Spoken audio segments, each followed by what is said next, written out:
Welcome to Trove Talk, your weekly gaming and getting to know you podcast. I'm your host Trevor Starkey, and joining me this week we have Mario Piacquadio. How you doing, Mario? Hello, everybody. I'm doing great. That Doing was that fantastic. was right. Super happy to be here. I got the name right, correct? You did. You totally did. You Pi- nailed it.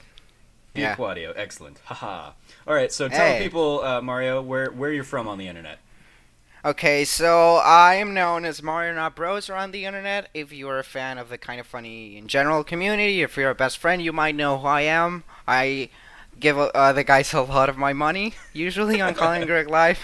That's like where I'm known from. But yeah, I'm Mario Not Bros. You may have interacted with me on Twitter before. And that's basically me. I make videos, I make podcasts, I write a little bit. That's me. Excellent. And you're doing stuff with still doing stuff with PS Enthusiast? Yes, PlayStationEnthusiast.com. Yeah. And also, yeah. Okay. Sorry, I think I lost your audio for a bit there. Yeah, okay. Cool. Sorry about that. No worries. We will survive and persevere. Yeah. So if you're just joining us for the show, the general gist of the show is as follows. I invite somebody on every week, and we go through their gaming history. It'll be kind of like part one of the show. Then part two, we talk about their favorite game. Part three, we talk about something completely outside the gaming sphere.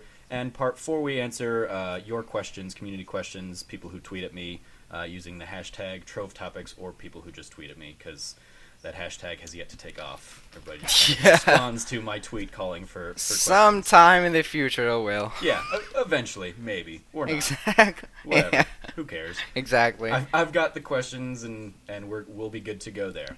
All right. Awesome. So topic one, let's talk about your gaming history, Mario. Walk me All right. through the early days of Mario Not Bros playing video games. The early days of Mario Not Bros playing video games. Well, I mean, ironically you're, enough, you're like 18. yeah, I'm 18. Okay, so yeah, like you were around for what? Like the Wii was your first console? Is that pretty much? That's a little too far advanced. Okay. Actually, my first console and my first game was ironically Super Mario 64. Okay. Yeah, that was my first game. I should probably set this up by saying that I grew up in a country that was like a little far behind. Well, it's still a little far behind in pretty much everything. So that's why I identify with a lot of like 90s kids. Like 90s kids will remember this.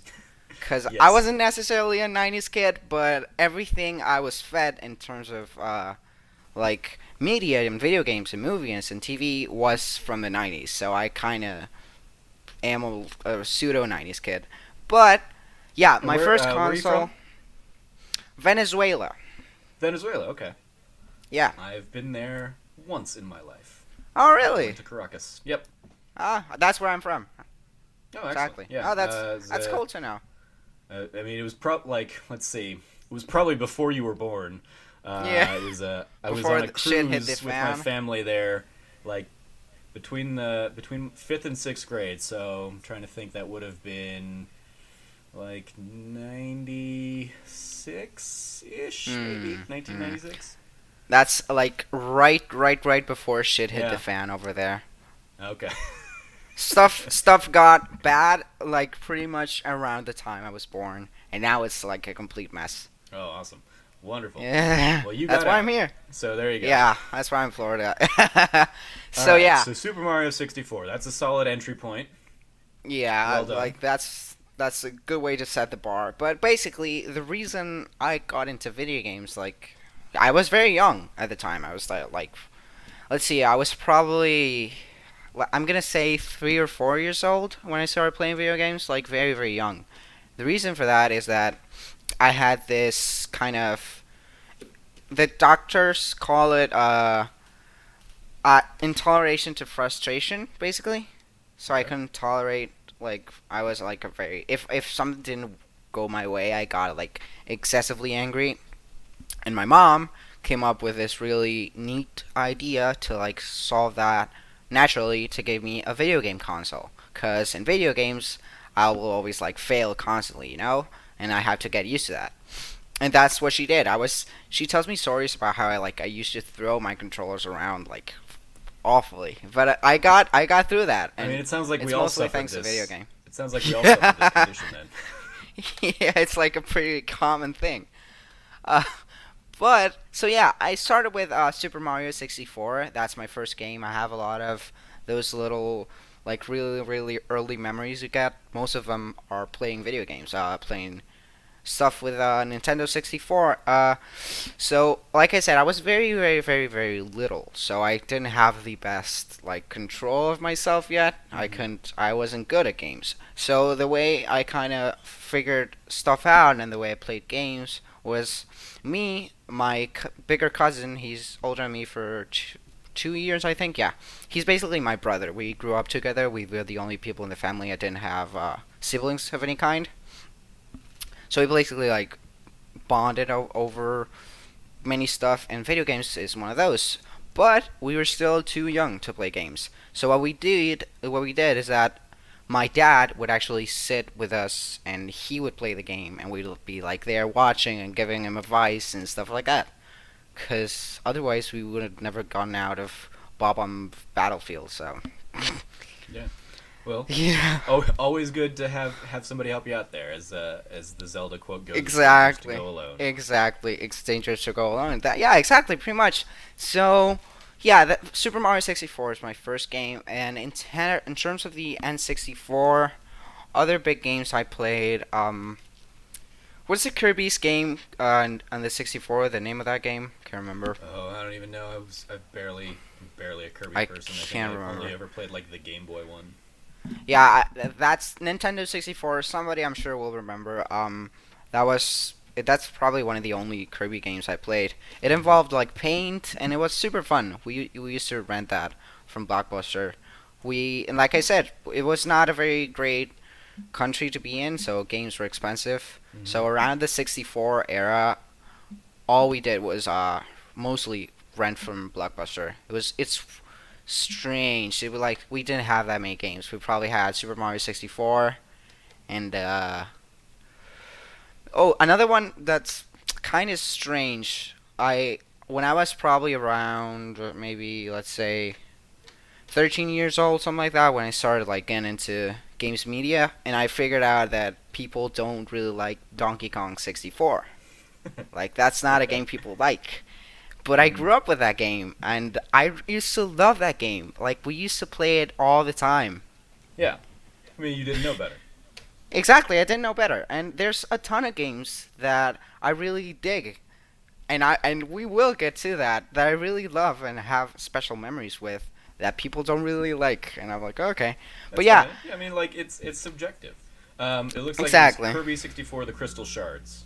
That's it. That's exactly it. Thank you Yeah. for that.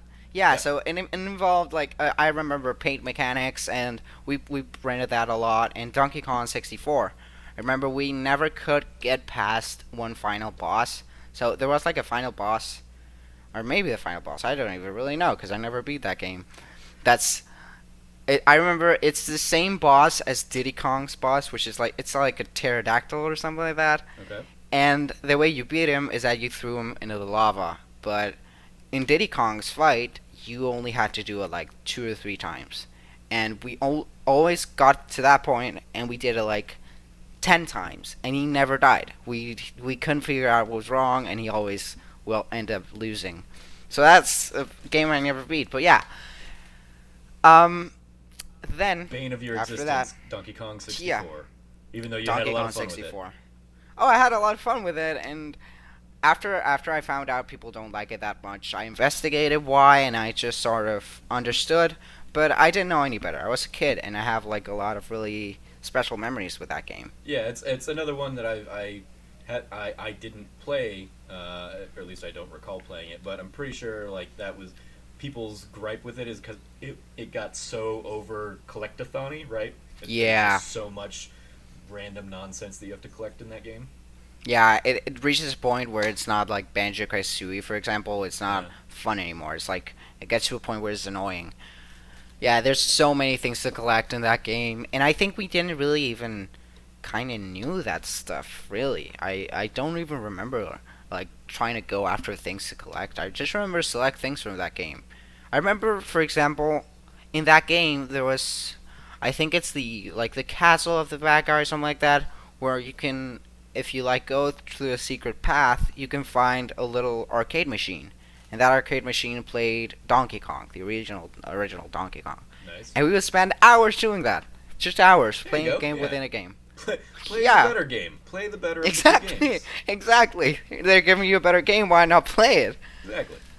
I remember I did that in Animal Crossing when that came out Exactly. with all of those like, Exactly. little old retro like Nintendo games. I was like, I'm gonna play golf again. Yeah, hell yes. Screw Animal Crossing. I have golf right here. Exactly. Yeah. All right. So you're N64. You're playing. You know the highs of Mario. The Yeah. the lows that The lows. you don't think are lows of Donkey. Did you play Zelda? I did. We Ocarina of played Time? Ocarina of Time. Yeah, I never even got into Majora's Mask because that came out so late in its life that I didn't even know that existed for a while. But yeah, we played a lot of Ocarina of Time. But again, since we were kids and my dad's is actually pretty good with video games stuff like that. But at the time, maybe he just couldn't figure some stuff out. I'm sure if I could go back right now, I would be like, yeah, this is what you need to do, obviously.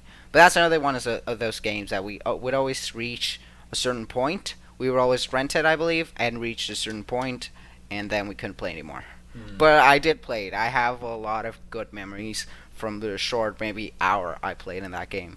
Okay. And Have after you ever, that, like when it has like relaunched on like stuff like the 3DS, have you thought about going back to it? it's one of the things I really want to do the most. Sadly, I don't have a 3DS, but I really want to play that game again. That and I wish I could have an N64 to play Super Mario 64 every now and then. Because Mhm. it's my very first game, and so I wish I could do that. When I had it on DS, and that was certainly very nostalgic, like going Mhm. back to that. Yeah. And I've beaten that game a lot of times, but I just wish I could have an N64 and just go through some games. I might buy one someday. Who knows? Yeah, I mean they're I mean especially with like the rise of like retro stores and stuff. I've got like a couple around me that it's yeah, I could just go and like pick up an Atari if I wanted to. I mean, I might Yeah, have to pay a yeah. little bit for it. But they're there, they're accessible. It's Um, accessible. Yeah, yeah. it's possible I mean, to do. Yeah, I mean, I'm sure we'll talk about it later, but I'll certainly be curious to see if like the Switch brings stuff like that back and you can play. I hope so. there. I hope so. Yeah, we'll see. Kind We're of gonna what talk. We're gonna talk a lot about Super Mario Sunshine this episode, Uh-huh. and Yeah. that's one of those games that I'm gonna tell a lot of stories on it. But that's one of those games that I really want to come back. I don't care if it's a remaster or something like that. I just want to be able to, if I buy a Switch, play it someday. Maybe like through, I don't know. If they, if I'm not wrong, they re-released Super Mario Galaxy 2 a while back on the Wii yeah. U. Yeah, they re-released the Wii games, but I don't think they ever brought Sunshine back from. No, they haven't, and I from the really wish, GameCube. I really wish that could happen someday. Maybe an advanced version of the I forgot the name, where you can play the NES games and SNES games. The Virtual Console.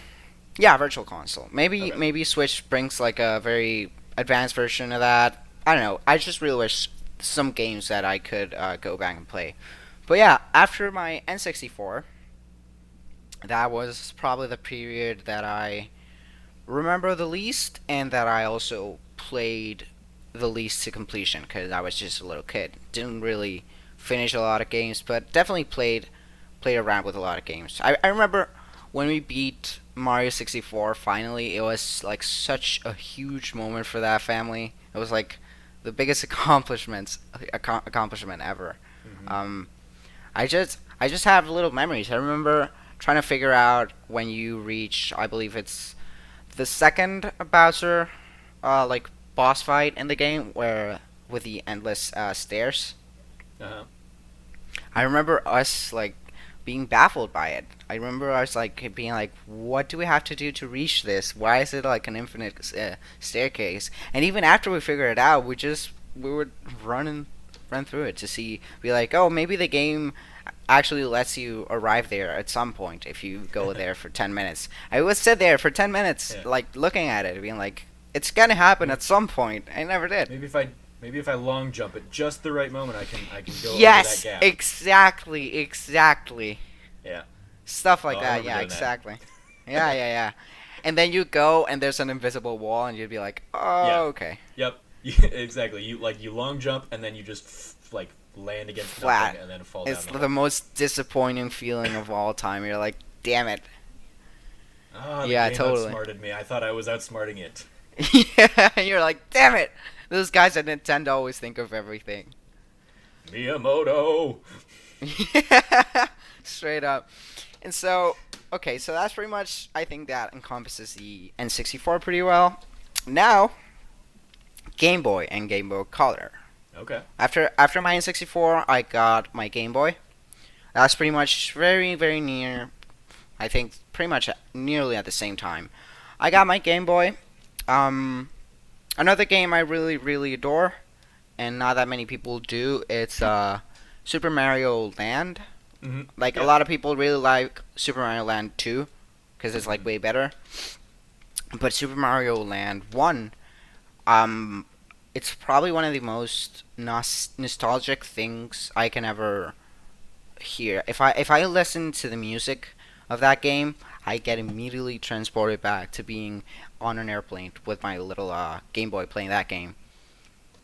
Never being able to really leave probably stage. I think like some like state World 2 or something like that. World 3. Maybe I got to World 3. But that was it. But I really love that game, and I recently I went on to like listen to the music and watch some of the levels, and it's crazy because I was like really, really small. I was like probably 4 or 5, something like that. Hmm. But I remember that game and those levels and that music so well. It's incredible. I remember I was watching not a Let's Play but something like that, and I was watching it, and then I remember, oh, if you climb up there, there's like a secret entrance and you can run over the roof. Like, I have no idea how I remembered that, because it's not like Super Mario 64 where I eventually played it a bunch of times again. I just played it then, and then I lost my Game Boy or something and never played it again. But it's one of those things that's stuck in my mind for some reason. Yeah, just kind of those formative memories. Your early Exactly. memories in those years. Yeah. I mean, I Yeah, have and the same kind of stuff with like Super Mario World or something.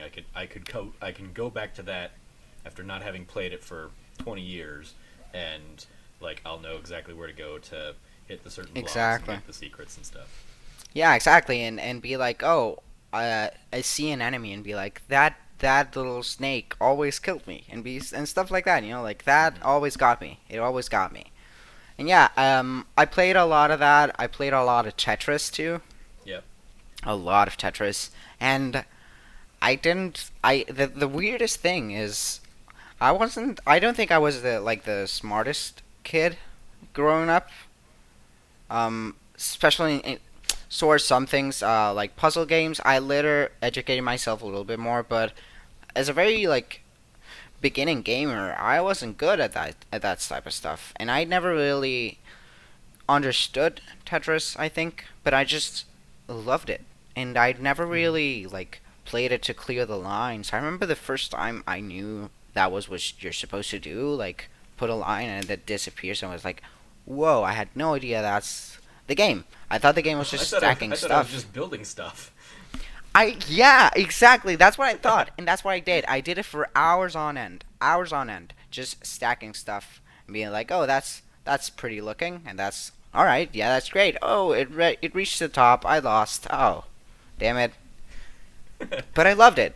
Yeah. I really loved it. That's a weird thing, No, but it's. Have you played what is it? Tricky Towers, I think. It's on yes, I have. PSN, where that is like it is basically you're supposed to be building this stuff now. Yeah. It's Funny thing is, I played that game. It was free on PlayStation Plus. I played for maybe like 2 hours. I was enjoying it, Mhm. but I finished that game. I was like, okay, I'm done. And I immediately wanted to buy Tetris, and I bought Tetris Ultimate because, like, I had it on my mind. I was like, okay, I need to play Tetris. I love Tetris. Now I love Tetris, and I'm good at it. But back then, not at all. It was just Yeah. Minecraft, pre-Minecraft. It's pretty much what Yeah. Tetris was for me. There you go. Um, then we go into our N64. Now, I'm on my phone because I'm looking for N64 very again, specific. or Oh no, GameCube? GameCube. Okay. Sorry. Now, I'm on my phone because I'm looking for a picture, a very specific picture of the day I got my N64. My, again, GameCube. Sorry. No worries. Do you remember the video of the N64 kid that it went like super viral? Okay. Do you know that video? Uh, I mean, I'm sure I've seen a couple. Yeah, so it's basically a video went viral. It's called, I think, Nintendo 64. It's a little kid getting on Nintendo 64 for Christmas and just going like ape shit insane, just screaming and shouting. It was like it's a real cool video. But when I got my GameCube, and for reference, I didn't get my GameCube on launch. I don't think even launch year, cause like I said, Venezuela wasn't really like bringing the newest technology you guys- things. Couple years behind. Yeah, for me, a launch game is like Super Mario Sunshine, but that's not a launch game. GameCube, like Luigi's Mansion is, and I also love Luigi's Mansion for sure. But here's a picture of I found it. I'm just gonna show it to the camera real quick.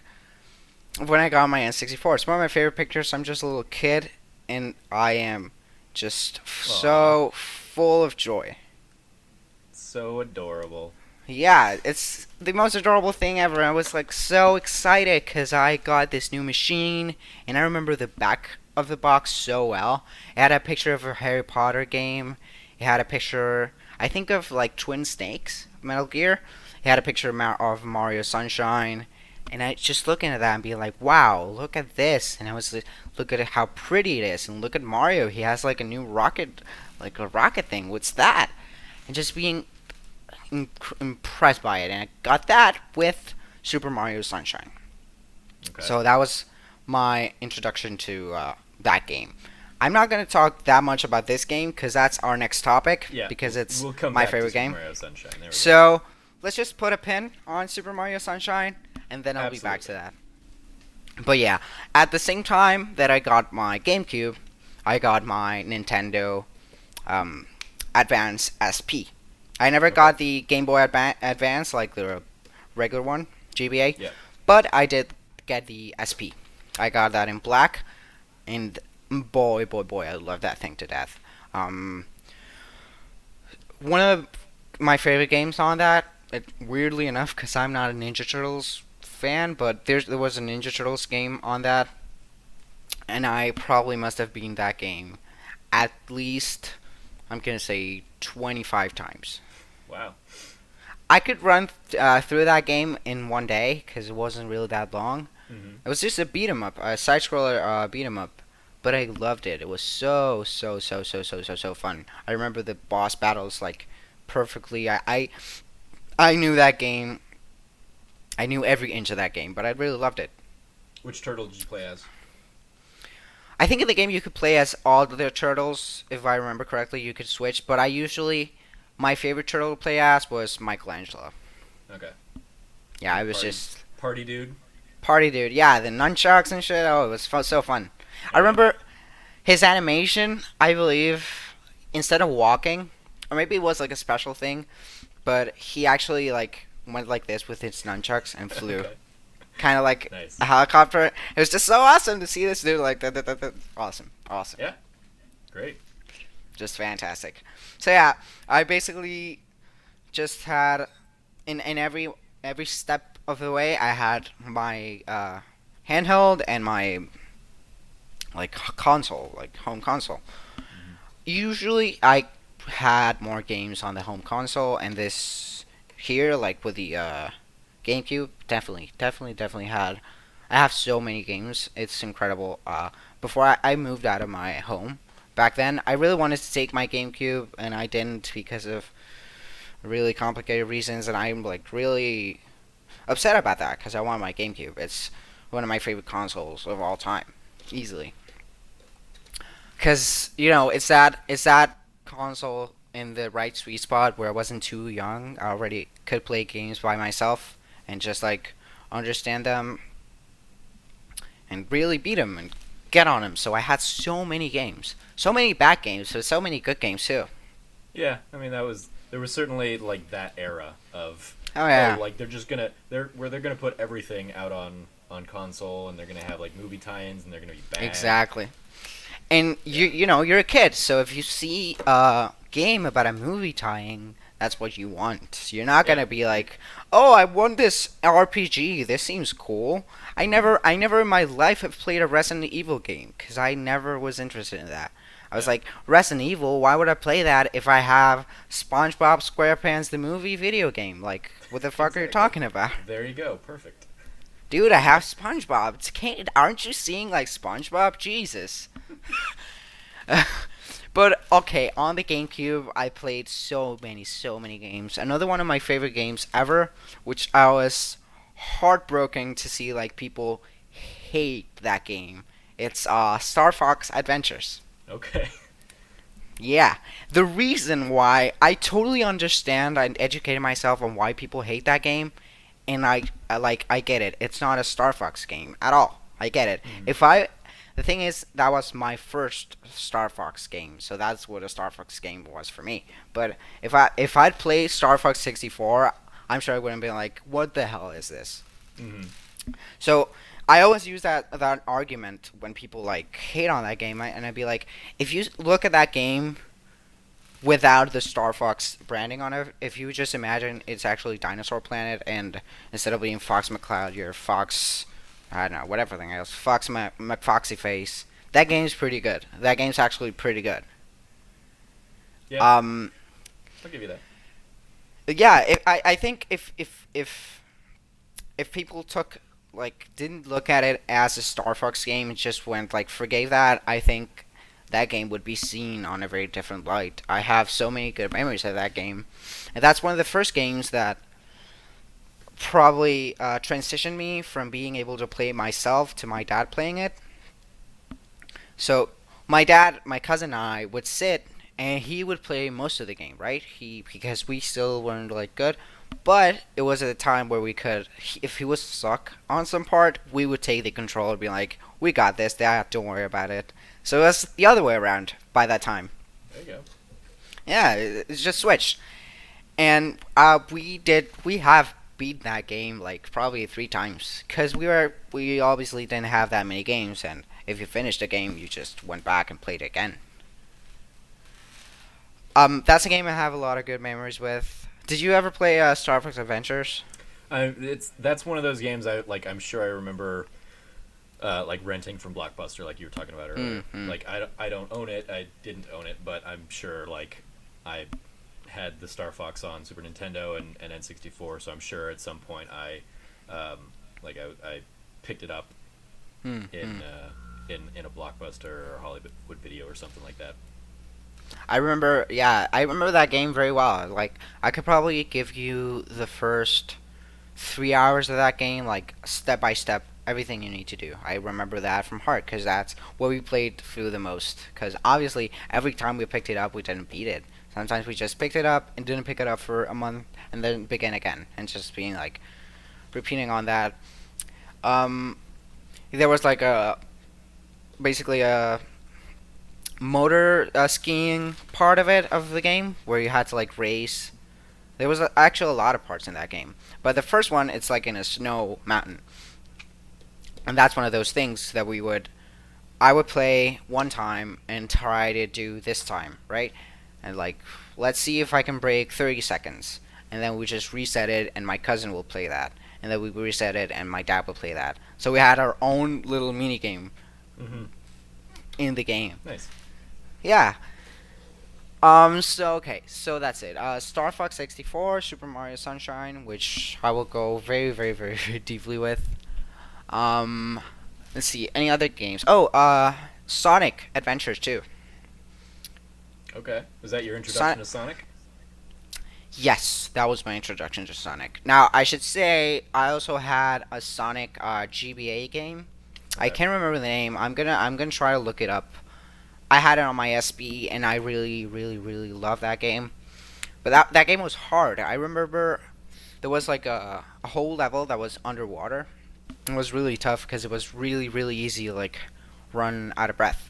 Yeah. Oh, I think it those was are definitely. I mean, most underwater levels are the bane of gamers' existence, and Sonic exactly was certainly like one of the reasons for that growing up. 100%, 100%. Actually, here's a game I had. It was Sonic Advance 2 or maybe Sonic Advance 1. Let me just check because I need to like make sure I got the right game. No, it's Sonic Advance 1, I believe. We had probably played 2 as well, but it was Sonic Advance 1 and I loved that game. That was very different obviously from Adventure, but that was a game I truly loved and played a lot. I remember when I finally beat it, I was shocked because it wasn't an easy game by any means. But going back to Sonic Adventure, that was another game that I probably never beat. Cause that game's longer than you would expect. I know pretty much all the probably 75% of the game, but there's a point where it gets like tiring. Like the actual if you played through the campaign, even for us, at that point we could play anything and love it. But even us, we get like okay, this is enough. But again, my cousin and I probably gonna talk a lot about him. He's my brother basically. My cousin and I would really love the whole Chow mechanic. You know, that you could like grew and train and basically like be the father of a lot of chows you could get. And there was a karate mini game and like a racing mini game within that. So after you beat a stage, you basically go to this hub world. I don't know if you played that game. Have you? No. So yeah, Nope. you play a certain stage, right? If you're in a different mode than the like standard story mode. You beat a stage, and after that, it lets you know like you want to go to the next stage or do you want to go to the Chow world. And the Chow world is like this little hub world. Basically, you're dropped and you have two doors. One of the doors, sorry, excuse me. One of the doors is like a garden, and the other door is a school. And that's it. Like the whole point of that game, of that little hub world, is for you to race Chow and get their points up and breed them together, so you can be like better and better at the mini games, which are very simple mini games. One of the mini games was just racing, and it all you needed to do was get your Chow's stamina as high as possible, and you didn't even have to press buttons. It would only just be something you watch. And there's just a point in that game where you're so fast that there's no way you're ever going to lose. But it was very simple, but it was so appealing to us because you could basically give like a little Chow, you give them a pet, you'd pet them, and then you give them like stuff to eat and special. It was very deep in a way and very not. It didn't really explain a lot to you, kind of the way like maybe Minecraft does it. But there was like certain fruit you could give the Chow that could grow them in like specific ways. If you get them like a purple apple, they would grow their strength, for example. And depending on that, the Chow would grow and like have another Chow, like a little egg. And shit, every Chow, depending on what you fed them, had like different horns and different like colors, and we just spent so many hours on that, really, like a lot of hours. Mm-hmm. And it's still one of those things that even after we had a Wii and probably even a PS3, because he and I had the exact same consoles and handhelds forever, because we were brothers basically, so we needed to have the same thing. And if I bought a GameCube, then later he bought a GameCube. If I bought a DS, he bought the same DS, and we just kept going like that. And after we both got our PS3s, we had this little beach apartment, more likely. But we had this little beach apartment, and in that place we left a GameCube, because it's the console we grew up with, and we left it there, and all of our catalog of games there. And we would go to the beach, to that beach house for say a week, and pretty much all we did until like 3 was play GameCube. And I'd say 80% of the time it was Sonic Adventure 2, the whole Chow thing. Somehow we love that, and we still do to date. We do really, really love it. Nice. So, I mean, it's like, okay. the memories with your cousin definitely I mean, that definitely helps like cement why that stuff stands out. I'm sure. Yeah, it for sure. He and I, we spend so many hours on the GameCube. It's insane. It's That's why I think it's probably one of my favorite consoles, because it was that time where we could play as many games as we'd like. We play them together, and so many different games. That's definitely one of those that's very special because it never really ended. Because we could play through the whole Sonic campaign, and we usually started like that, but we would reach a certain point where we'll be like, okay, we don't want any of this anymore. We have fun, but let's go to Chow, and that Chow will give us so many more hours. After that, another one I really played a lot as a kid was Luigi's Mansion. Okay. That was one of that's probably one of the few games that I rather play by myself, and I'm not sure why, but that game I never really played that much with him or with my dad. That one, it was when I got home and I was in my room all alone, and then I would play Luigi's Mansion, and I beat that game. That's not a very hard game to beat, but I have a lot of cool memories with that game. It's just a good game, like straight up. It doesn't give you that much replayability factor, even when you're a kid, as something like Super Mario Sunshine does, or some of that's like a little more open. It's just more straightforward. But yeah, that's another game I definitely loved and played around with a lot. Yeah, it's one of the classics of the era. Oh yeah, for sure. And so with the GameCube, like I was saying, before I moved, I just looked at my catalog of games, and I was like impressed by actually how many games I had, because I had this big sort of cabinet. It was really big. It was all filled to the top with GameCube games, which is like, I have no idea. I had two, that in the GameCube they sold like little pouches where you could store the games, the discs, mini discs. Yeah. They sold those, and I think I had two, and both of them were like, they each had probably like 20 slots, and I had probably like 60 games on each. Easily, I had a lot of games. Nice.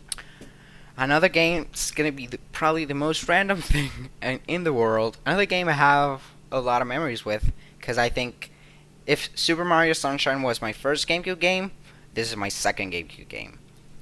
It's Jimmy Neutron, Boy Genius, the video game. Okay. Why? I don't know, but Were you a big Jimmy Neutron fan?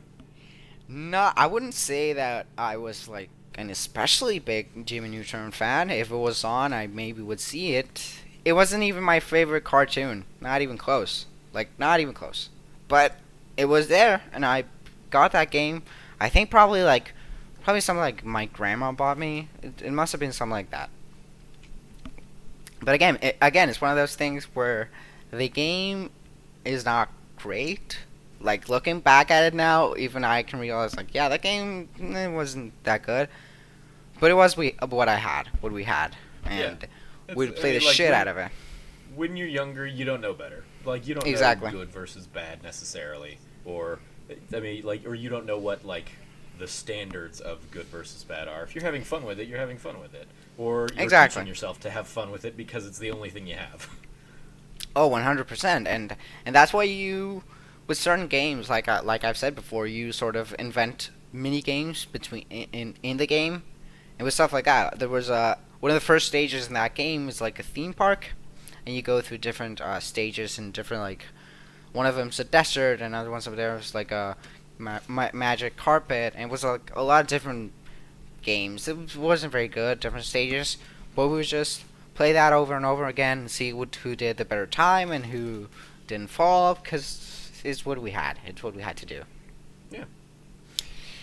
Another one of those games that's like weird. Let me see if I can think of another like really big GameCube game. I think I those are not all the games, but I think that covers it pretty good. I think so. Okay, I mean, I'm sitting here thinking GameCube is one of those that I came to very late, and I had like a PlayStation 2 and an Xbox, like the original Xbox at that point, and the GameCube was actually the last of the consoles I got in that generation. So I'm thinking of some games that like I remember playing, like Paper Mario and the Thousand Year Door. Good thing you remember that. There Just we go. go, and I'm gonna talk about that game because Like that's another one. like Star Wars Rogue Squadron was another, and Beautiful Joe. I remember playing a lot of Beautiful. Oh, Beautiful Joe. I never had that game, neither did my cousin, but I remember going to a friend's house and he had it, and I was like blown away because that game has a lot of stuff going on Yeah. while you're playing it. And I remember a couple of years after that, a Beautiful Joe show on Cartoon Network, I think, and I was like, oh, I didn't know this existed. I did not. Yeah, there you go. So, Paper Mario Thousand Year Paper Door, Mario. that sparked a memory. Okay, so yeah, Uh-oh. Paper Mario. Oh, there we go. Paper Mario. Yeah, Sorry, I sorry. lost you for a second there. There we're good.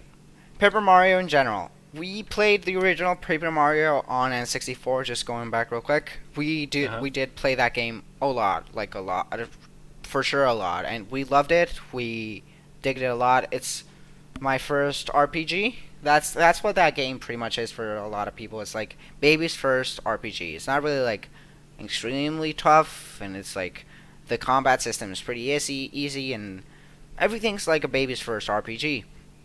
Sort of an introduction to the franchise, to the genre. But the one I remember the most, for sure, is Paper Mario: A Thousand Year Door, because that's one of those games that we would get stuck on a boss battle for probably, without kidding, 3 months. 3 months in a row. Wow. I remember the yeah, absolutely. I remember the there was a boss battle that was a pirate. I think it's something Yeah. like the fourth boss battle or something like that. I Mhm. think it's around that. And I remember us being stuck on that for so long, like incredibly long. I think when I actually beat that, I already had my Wii. Cause Wow. that's one of the weird things. Since I bought my GameCube later than it came out, the Wii didn't come out like too much after that, you know. Right. Yeah. So I had a Wii and I had a GameCube, and what I did is that my Wii was at my home, my mom's home where I lived, because my parents are divorced like since I was 2 years old, so I don't even remember that. But I had the GameCube at my dad's home, and I go to my dad's house every weekend.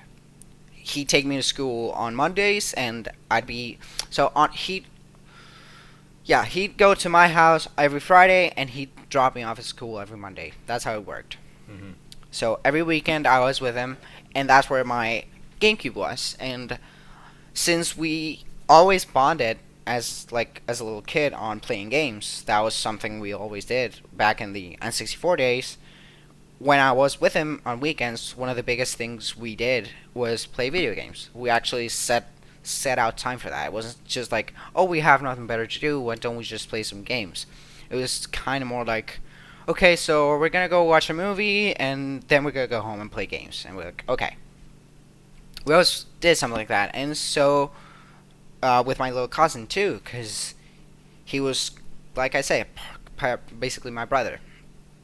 We'd always watch movies on Sundays, Sunday mornings, and then we play video games pretty much all day. So yeah, I remember playing Thousand Year Door. It was one of those things that we'd given up on the game because it was so tough, that boss battle. And I remember I almost like every day that I could play N64, I'd play that boss battle maybe twice, lost, and then be like, maybe tomorrow.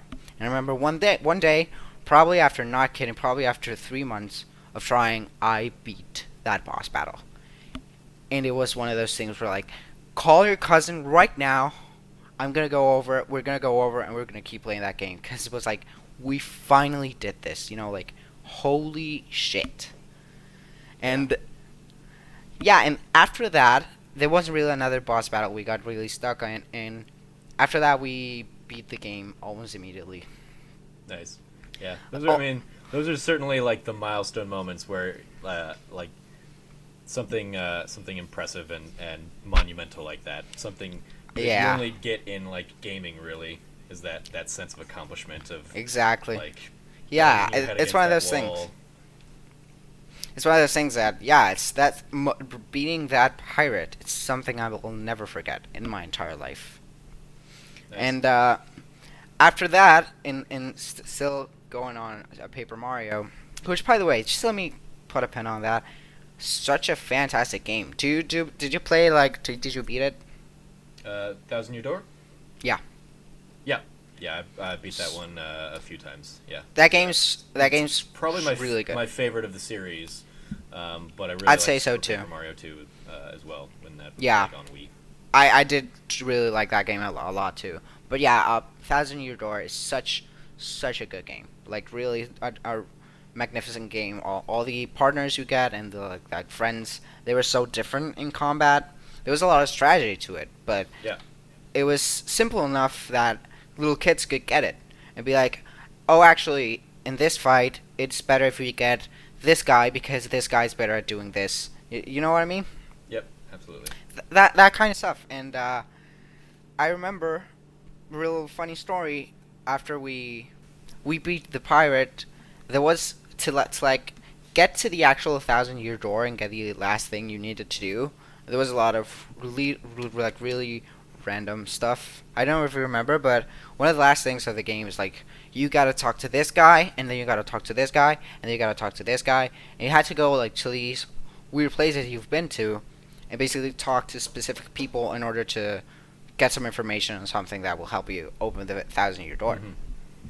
I was like, we had no idea that's what you had to do, and that's I think the only moment in the game where we actually opened the internet, being like, okay, who do we need to speak to?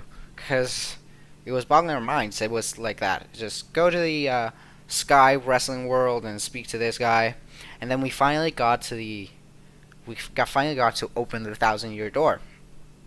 It's one of those things that my dad got genuinely angry at me for this. We had basically our last level up. And the level ups you could upgrade, I think, your life, your power, and something else. There was 3 things you could upgrade. Yeah, it was like health, like magic, and your it's HP, MP, or the flower points. Exactly. I think. Oh, the flower points. Exactly. That's exactly it. And so we had our last level up before heading into the Thousand Year Door, into the last boss battle. And I remember we were sitting there. He was like, "You should upgrade your." I think he wanted to upgrade my health. I was like, "No, we should really upgrade our SP. That's what we need." And he a little discussion on that, and I've ended up doing what I had to do, what I felt like that was right, and that was not right, because we actually never beat the last boss. Last boss in the actual Thousand Year Door, we never beat it, and if we had gone with what my dad told us to do, we would totally have beaten it. And he was genuinely angry. I remember him being angry at me, being like, "I told you to do this and you did not listen to me, and now we can't beat the game because of you." Way to go. Yeah, I I screwed that up for everybody. Oh well, you live and learn. Exactly. Another 2 quick games in the Yeah. GameCube. I just remembered. It's Super Mario Strikers, the soccer game, Okay. and the baseball game, Super Mario All Stars, I believe is the name. That baseball game for the GameCube is another one of those that we really synced a lot of hours into. Even my mom, video games are something I relate to my dad way more than I do my mom, but that's one of those games that my mom got into with me, and we would get our GameCube, and even when we had the Wii, we would put the GameCube disc in, and we would play that game for hours until probably like 3 in the morning or something like that. We would just play matches and matches. I was always Bowser. My mom was always Donkey Kong, and my dad was Luigi, I believe. Always in Okay. that game. Yeah, like that's like our, because I don't know if you play that game. You can basically get a main guy. You set up every position, and that's with Hmm. players in the with like characters in the Mario universe. And so basically, I think your pitcher is like your main guy. It's like who your team, your captain is. And we would just have the game on lockdown so hard that we would know the exact positioning and exact roster we wanted for each team. So I always went with this a specific roster, and Diddy Kong over here, and Bowser here, and Bowser Jr. as catcher. I can still remember some of it. I remember Diddy Kong was center, yeah, up center. Um, Bowser pitcher, Diddy Kong Jr. Bowser Jr. catcher, and something like that. But yeah, that's another game that was really fun. Nice.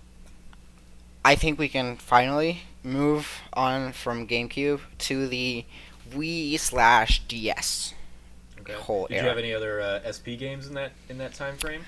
SP games, I'm actually struggling a little bit to remember some. I don't know why, because I really did love that thing. But I'm trying to think. That Sonic game I talked about, the Did you Ninja ever get Turtles into game. like? You ever get into Pokemon? I actually, I'm gonna talk a little bit more about Pokemon on the DS, because like my real first Pokemon game was Pokemon Okay. Diamond. But I did have a lot of friends who had like Pokemon Emerald and stuff like that, and I would like borrow it from them. Pokemon was always something I was very interested in, but it was never something I owned until the DS. Even in the Game Okay. Boy, I had a friend who had Pokemon Red, and I love that game too, but I never got it for myself. Hmm. Makes sense. I'm struggling to remember some GBA games, but No worries. I yeah, I think we have it with that. I also bought for a while before getting the DS Game Boy Micro. Okay. I wish I still had that thing, because that thing was awesome. Like a lot of people Yeah. hate on it and it didn't sell very well, but that thing's so cool because it's like this. You could change the faceplates. The little buttons were shiny. I loved it because it fit in my pocket way better than the SP did. I has tiny pockets. I remember I remember buying that in a Cars racing game, like Cars, the Pixar movie. Uh huh. Yeah. Nice. Oh, Cars. Oh, Cars. Not even the best of the Pixar movie. Not even No, close. that's like one of the bottom of the list of Pixar Oh, movies. absolutely, absolutely. You go Cars 2, and then probably Cars. Yeah, It's probably the that's two worst Pixar movies. I would agree with that. Well, I haven't seen The Good Dinosaur, but I didn't hear good things about that, Oh so yeah, I that might be haven't. down I there now didn't too. too. So much. Yeah, that could be it. A lot of people That was the hate one where, on. like everybody was like universally, yeah, you can skip that one. Like, yeah, no. Like Inside Out. Yeah, go watch it. But The Good Dinosaur, nah. Yeah. Yeah. So you can imagine how the game was. I doubt Oh I yeah, would even have to. absolutely. Again, I played it a lot, but I know it was bad. I think I knew it was bad, even back then. But I had to do what I had to do. You gotta play with Mater and Lightning McQueen. I get it. Exactly, dude. It's what you gotta do. What else can I tell you? All right, So, so moving on to the DS. DS. Let's go into the DS era. DS. I had a regular, like, launch DS, the silver, really ugly thing, and I had a DS Lite. That's all the Okay. DS consoles I've had. I don't have a 3DS. I want one, but I'm not gonna buy one because Nintendo Switch. Yeah. But yeah, I had both of those. Again, I also played a lot of that Sonic GBA game on the DS because you could just pop it in and be good. Yeah. Those But backwards in compatibility things. yeah, that was so nice. And the Wii too. Like I played, I'm probably mixing a lot of stuff up because I played a lot of GameCube games on my On the Wii. Wii. Yeah, Yeah, I did. a lot. I got my Wii and I was like, oh, I don't need like it can play my GameCube games. I can just like trade in my GameCube then. Cool. Yeah. Another games I So didn't it's go like into the one because. system I don't have anymore. Oh yeah, 100%. Another games I didn't really go into because like everything you can say about those games has been said. It's like Super Smash Brothers and Mario Kart. I was big on those games. Everybody knows why. Those are so good. Like Mm-hmm. Double Dash and Melee are probably the best iterations of each franchise. Like I think that's a great point. Like that's a fair point. But yeah, I'm not gonna go I into think that there are because plenty of people out there that agree with you. yeah, those are so good. Those are like top notch. But I for some reason never had myself Mario Kart Wii, even though I loved Mario Kart. I had like another little cousin who did, and we all always played on his console. But I did have Super Smash Bros. Brawl. Now I'm gonna talk about Brawl and Pokemon Diamond, probably the most. And Okay. I'm gonna mention a friend of mine, a childhood friend of mine called Alejandro. Now, Alejandro and I were nerds, like really big nerds. I think probably the biggest geeks in general in school. Not that many people play video games, and it was hard to find somebody that really was into it in the level you were, Mm-hmm. the level I was. Are you still in Venezuela for all of this? No. Oh yeah, No. yeah. Okay. Back then, I totally am. Okay. Yeah, I was. So Okay. back there, not that many people were into video games. Like maybe when I was a teenager, some people played Call of Duty, and I was very into Call of Duty, like competitive with my friends for a while. But nobody was really a big gaming general guy. You know, I used to get like a pseudo Nintendo Power, like around that GameCube era. I, Mm-hmm. I can't even remember the name of the magazine. It's not an official magazine, but like a Spanish Nintendo magazine, and that's I have a drawer full of those. Every time I went to a newsstand, I'd buy one, and that was the way I knew what games to buy. I didn't read articles, like not even close. I didn't know IGN existed. Didn't know like games media was a thing. I just opened that magazine and looked at the pictures and go, this game looks awesome. I want this. Nice. Yeah, and this kid and I, Alejandro, we were really good friends, and I go to his house a lot, and we play Smash Bros. Super Smash Brothers Brawl so much. I was probably in fifth grade by this point. By the way, yeah, fifth grade sounds right. So I was in fifth grade and playing lots of Super Smash Brothers, just a lot. But that's pretty standard. And in terms of Pokemon, that was the first time like I said, that I got a Pokemon game. And so my cousin and I, being again having the same games, I had Diamond, he had Pearl. We were able to trade and have like you know how it goes. It's Pokemon. Battles and stuff. Yeah, absolutely. And he has always been a lot more computer like friendly than I am. He always find weird stuff online because the way we bonded and the way we grew up together was playing video games and just being on the internet in general. We grew up with so many things that looking back are like, how the hell are we not murderers? Because, no, really, we watched Akira, for example, the movie Akira, when we were probably some like 9 years old. It's like, that's not a movie for 9-year-olds. Not at all. Eh. Eh. Whatever. And there's a lot of stuff, like a lot of stuff I can go back from the internet and tell you, like, I have no idea how, like, our parents didn't know we were watching this stuff. Should have not been watching or doing this stuff, but we eat it because, hey, you couldn't stop us. And he found a way to hack Pokemon, like, on our DSs. We had to just connect it, and something would download. And basically, what it did is give us infinite rare candy. And if you know, you can like level up your Pokemon by giving them rare candy. And Yeah. we had infinite rare candy. That's all we did. We could have done so many other stuff, but that's all we did. We only wanted the rare candy so we can evolve our Pokemon. So we would get a Pokemon and immediately evolve it to its last level, final evolution. Boom! I have a kick-ass Pokemon over here, and we would literally sit there for hours, like just hitting A, hitting A, hitting A, hitting A, so the Pokemon would get to the highest level. The like I was writing something about Destiny earlier, and so I'm immediately having flashbacks to the loot cave from when. Yeah, that it's launched. You're it's like, the grind. You're the you're the kind of person that would just be fine just standing there and shooting it in a black hole. Yeah, just to get, 100%. like, the progression. And that and that's what we did. Yeah, exactly. We're totally cheating the game, and it would have been just like 500 times more fun to actually get there, like playing the game. But we felt so good because like we're cheating the game. We look at how cool my Pokemon are. So the actual game of Pokemon wasn't that big for us. Because what we did is like, okay, we have this Pokemon, now let's get to the last level and be like, okay, there's apart from the legendary Pokemon, there's a God Pokemon, a special God Pokemon you can get. I can't remember the name, but it's like a kind of a white deer.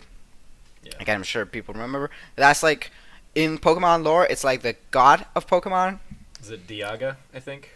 If I'm remembering correctly. Maybe that's it. Yeah, because I know Palkia. I think Yeah, that's the that's legendary the in other Pearl. one. Yeah. Yeah. Anyway, so in those games, I think there's like 4 legendaries you can get. You can get like the big dog and Dialga. Those are like the ones on the cover.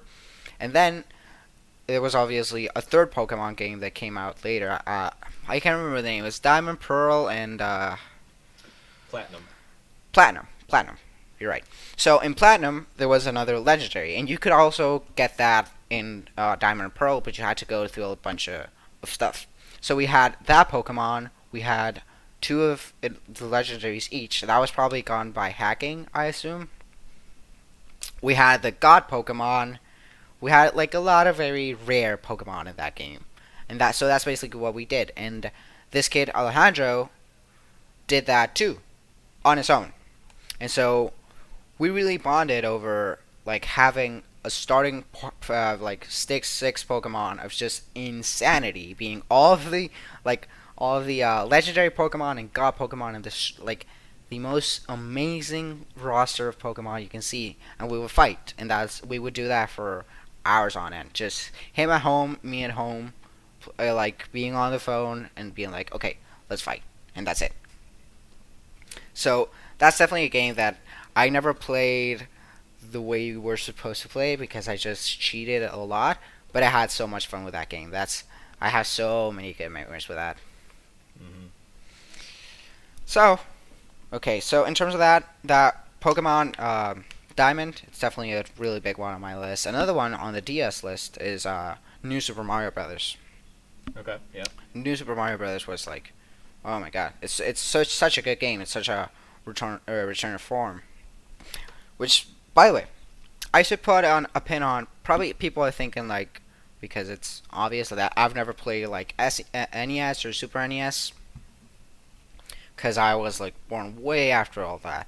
But it's a funny story because one time I was in one of my aunt's like room, and I was just a kid and was just curious, looking around her stuff in her closet, and I found a drawer that had an NES and an SNES and a bunch of games. And I was like, I think that's probably when I was playing GameCube still. I was like, what are these? And she explains like, oh yeah, these are Nintendo before what you have. I was like, oh, I had no idea this existed. She's like, yeah, let's play some games. And so I played real Super Mario Brothers, Super Mario World, F-Zero, I think, a lot of games like that. So I definitely did touch base a little bit on those. And Super Mario World was one of those games that I played a lot on that SNES. And so when New Super Mario Brothers came out, it was another one of those that at the time everybody had it. It's one of those games that at school, even though most people didn't really have a Wii, they did have a DS, and they did have that game. And like everybody had it, and I remember so many playground stories of, oh, if you do this and this and this, you get a special world 10. And you're like, oh, really? You do? So that's another game that just I played a lot. I beat that game probably twice, but I probably played the first 5 worlds of that game so many times. Like, oh my god, so many times. And now it's when things get a little murky, because in terms of the Wii, some of the games, the biggest games, like I said, Super Smash Bros. Brawl and Guitar Hero 3. Guitar Hero 3 Okay. is probably the other game that, like I said, I played with my mom, which didn't happen with every game, but like the Super Mario All Stars, the baseball game, and Guitar Hero 3 is one of those that we would get home and be like, we're gonna play this all day. And I was really good at Guitar Hero. I had this cool party trick when I played behind my back, feeling like a real rock star, and play Nice. games behind my back, play songs behind my back and stuff like that. And cool, it's the Wii. My first game for the Wii, I remember, was Open Season, the game. Do you know what Open Another Season, the movie, great. is? I remember I remember Open Season the movie. I remember like images of Open Season the movie. Mm. Yeah, so I had that game. That was my first game. So you can imagine that. It's a quality game, one of the best games in the hardware. Absolutely, No, classic, yeah. classic Wii Classic, game. classic game. Actually, the way my grandma was the one that gave me the most of my gaming consoles. The way she gave it to me, it was super tricky because I went to another cousin's house who I just basically met, and he had a Wii. His family in general, his side of the family had like more money, and so he had an Xbox 360, a PS3, and a Wii. He had a Wii, and I was like, "Oh my god, you have a Wii! I still don't have a Wii. Let's play some games." And we played Wii Sports and a ton of games. And then that exact day when I got home, my grandma was like, "Oh, can you find me something in the kitchen?" And I went to the kitchen, and boom, there was a Wii with Wii Sports and Open Season. So obviously, I played a lot What of a Wii. weird bundle. Oh yeah, that's that one. You can't buy that bundle everywhere. That's like a very very special bundle. Sounds like it. Oh my god, Open Season. I remember that game. Like I remember that game very well. Ah, I God. have I have like 4 or 5 Wii games that I got like when I got my Wii or that my family gave me that Hmm. were like $10 games that they got at a Costco or something like that in like the super Totally. bargain bin, Oh, and I we had never so many opened games them. like that. Like Super Monkey Ball, I think is the one that I recognize the most, but I still never like it's still in its wrapping. I never opened it. And I've got like 2 or 3 others. Like Like straight up. one of them is a Sonic game. I remember where I was like, nope, that's I'm not playing that one. Oh Um, no. but yeah, it's I that's I'm sure I could find them somewhere over like off camera. But yeah, it's Oh yeah, good and memories of I the Wii have games that yeah. I mean, like I even got to like I had Wii for a while, including those games which I never played, and then by the time I put my Wii away, like I got Twilight Princess and Skyward Sword, but I never played either of those either. Oh really? Yeah. Twilight Princess. Funny enough, Twilight Princess is I think the first Zelda game I owned. Cause Ocarina of Time, I just rented, and my cousin had the Minish Cap, which is Did you a not play weird. Wind Waker on GameCube? Never. I've never played Wind Waker Never. in my life, and I really want to Okay. play that. Another DS game in terms of Zelda I really loved, it was the Phantom Hourglass. It's one of Hmm. those that people really don't like that much, but I do, because I remember going with his friend Alejandro and being like, "Oh, there's this little island right here." Because Phantom Hourglass, it's basically a toned down version of Wind Waker in the sense that you do have a boat and you have find islands, but you only move with the stylus. That's like your movement, which was a very dumb choice.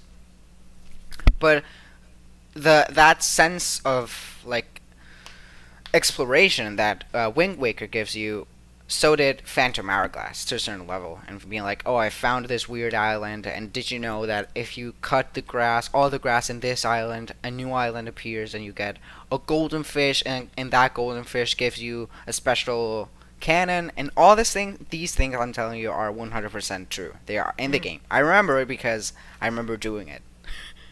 I believe it. Oh yeah, and So, Twilight Princess. like from the first game, Zelda has always been about hiding things in there that you would never think to find. Exactly, exactly. And I think there was an island on that game that had a shape. I can't remember what the shape was, but I remember like my friend Alejandro being like, "Dude, this is totally." Well, let's say it's the Mario. It's not like I can't remember what it is, but it's like, yeah, this is that shape. And I was like, oh my god, mind blown. Like, oh my god, my world has changed. Little Nintendo Easter eggs. Oh yeah, and Twilight Princess, it's another one of those games that not that many people. I like a lot of people like that game a lot, but a lot of people dismiss it a lot. And Colin Moriarty has defended that game a little bit, and just not for the wiggle controls, because obviously those are pretty shitty. But other than that, I played it on Wii. I will defend that game until the day I die, because it's not no longer the thing of, yeah, I didn't really know if it was good or bad. I could tell like what was not that good about it, but that game, I can defend that game so hard. That game to me is like really really really really special. That's such a good game. A sense of exploration in that game and improvement, and it's just so amazing. And there's so many, like you said, Zelda's all about like hiding stuff, and there's so many hidden stuff you could do in that game that just like being from talking with my friend and my cousin and being like, oh, did you know that you could do this? And be like, oh my god, are you serious? I didn't know that. And having a game within a game and being like, oh, did you know that if you break this rock, you find this new town where you have a special store that gives you like more cool stuff? And I was like, I have no idea, where's this rock? I need to blow this rock up right now. I love Twilight Princess. I definitely do. The beginning of that game's weird, especially when you have to like, they force you to turn into the wolf. That's probably the worst part of the game, because through the beginning of the game, there's like I think 3 towns where you're like only the wolf, and you have to be the wolf. You have to like find certain stuff, but after a point, it gets to the point where it's like more of a regular Zelda game. So it's just like, yeah, go to this temple, and that game's so good. I remember kind of like Ocarina of Time. Like people hate the water temple because it's so hard. The water temple in Twilight Princess is so hard. Like I I've gone through probably all of those in to all of the temples a lot of times, and every single time, let's say I played that temple 8 times. Every single time, I believe it's the third temple, the water temple. Every single time I played that temple, I would get stuck in it, even though I already beat it. Like I have no idea what to do. Yeah.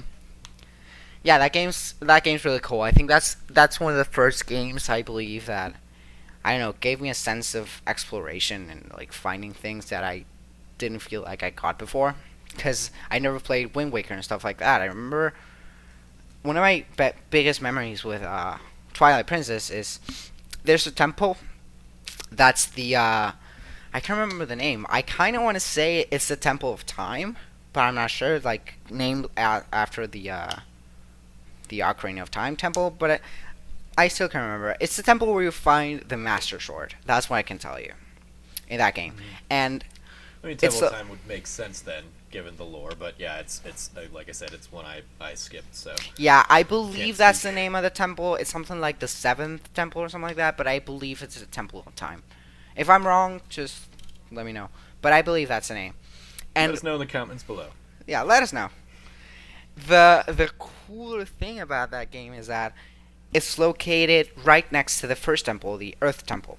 So basically, in the beginning of the game, you go into the Earth Temple, and how that temple works is that you have to like free up monkeys, because you need to make like a big line of monkeys so you can swing around places. It's just like really weird, and you have to like go into different rooms and free up the monkeys until you have enough monkeys to go to the next section, and over again until you finally get to the last boss.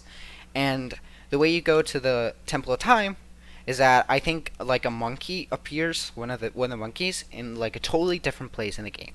Like the original temple is over here, and you're over here, like really far away, and a monkey appears, and you have to follow it, and it leads you to the same spot right before the temple. And now you have an ability that you didn't have to like warp through something, and you go, you go, you go. Basically, imagine like the temple was over here. Like if you go upstairs, right over here there was a little, like a little view. You didn't think much of that, but if you had this ability, you could go to that and eventually get to the Temple of Time.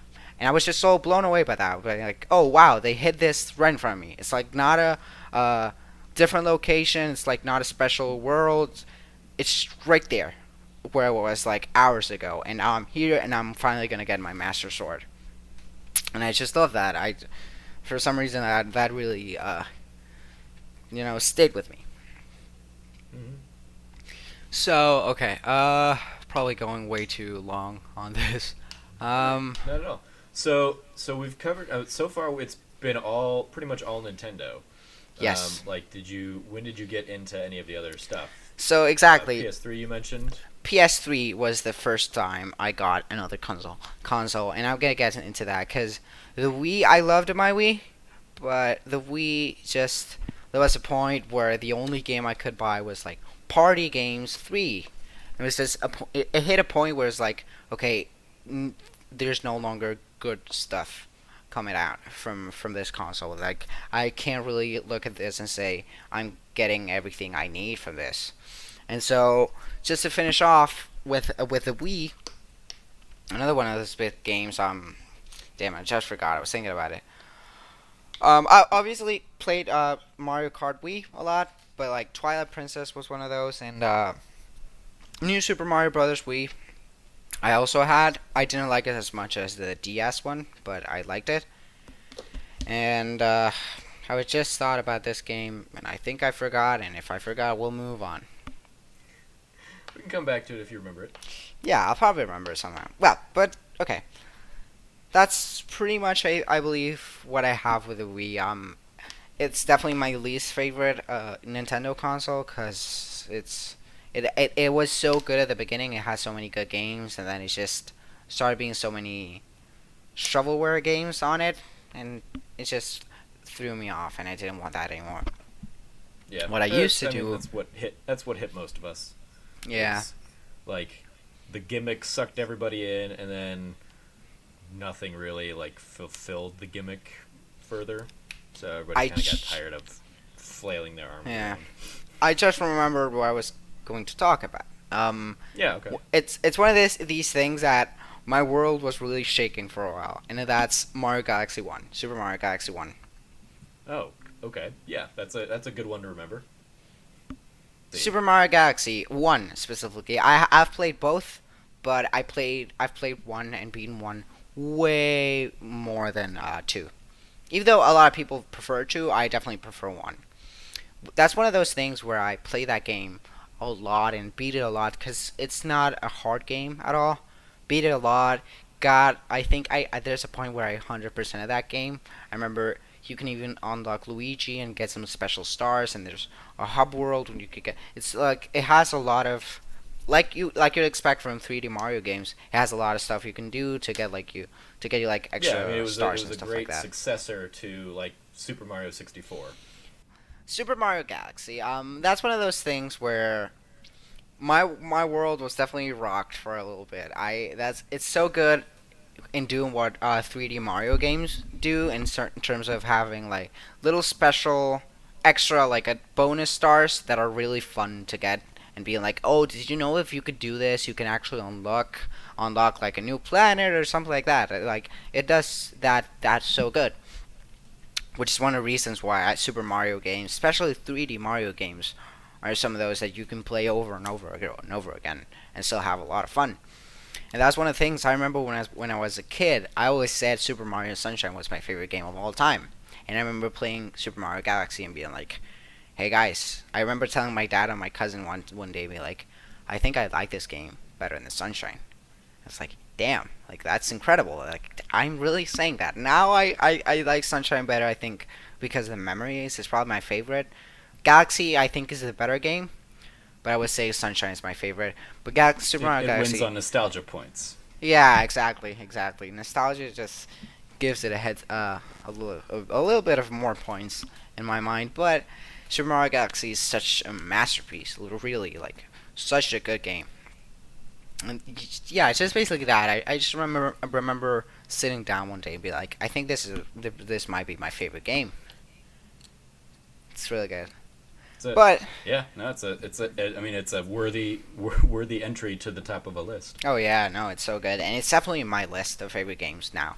Which is Yeah. it's just funny because if you take a look at my favorite 10 games of all time, probably 3 or 4 of those are 3D Mario games. Like they're all on Yeah. my list. Like I don't think I could knock any of those out of the way because they're so good. It's interesting. I'm enjoying this conversation in particular because I know your love of Tim Geddes, and so hearing you talk about Mario and Sonic and Star Fox, I'm like, Oh yep, yeah, just, oh yeah. just checking off all those boxes. It's one of those all those things. Tim boxes. It's one of those things that when you see like Tim talking about stuff, I'm being like, yes, dude, yes, 100%.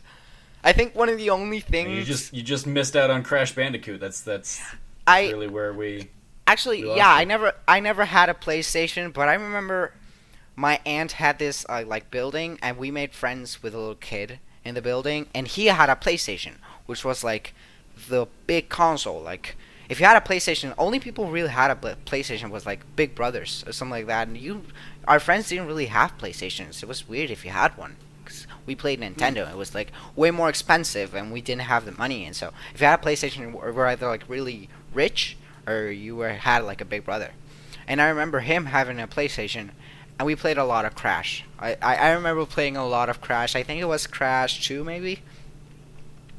And I had a lot of fun with that. I believe I remember like one day being like, oh, we had this game. It's kind of like Mario, but it's not the same because it's 3D. And I remember having fun with that game for sure. Nice. Yeah. All right. But So back ahead to To the Wii. any last memories of Super Mario Galaxy? okay, so in terms of Super Mario Galaxy, yeah, I remember. I just remember going and reading the back of that game, of the case in the game, and I just remember seeing the power ups, like coming from Super Mario Sunshine, which is a game that doesn't really have that many power ups, and neither does really Super Mario 64. Like Super Mario 64 had some things, like you could be Metal Mario, but it Yeah. wasn't really like power up focused. And I remember So it was like like Metal Mario and Wings and the wings, yeah, was there?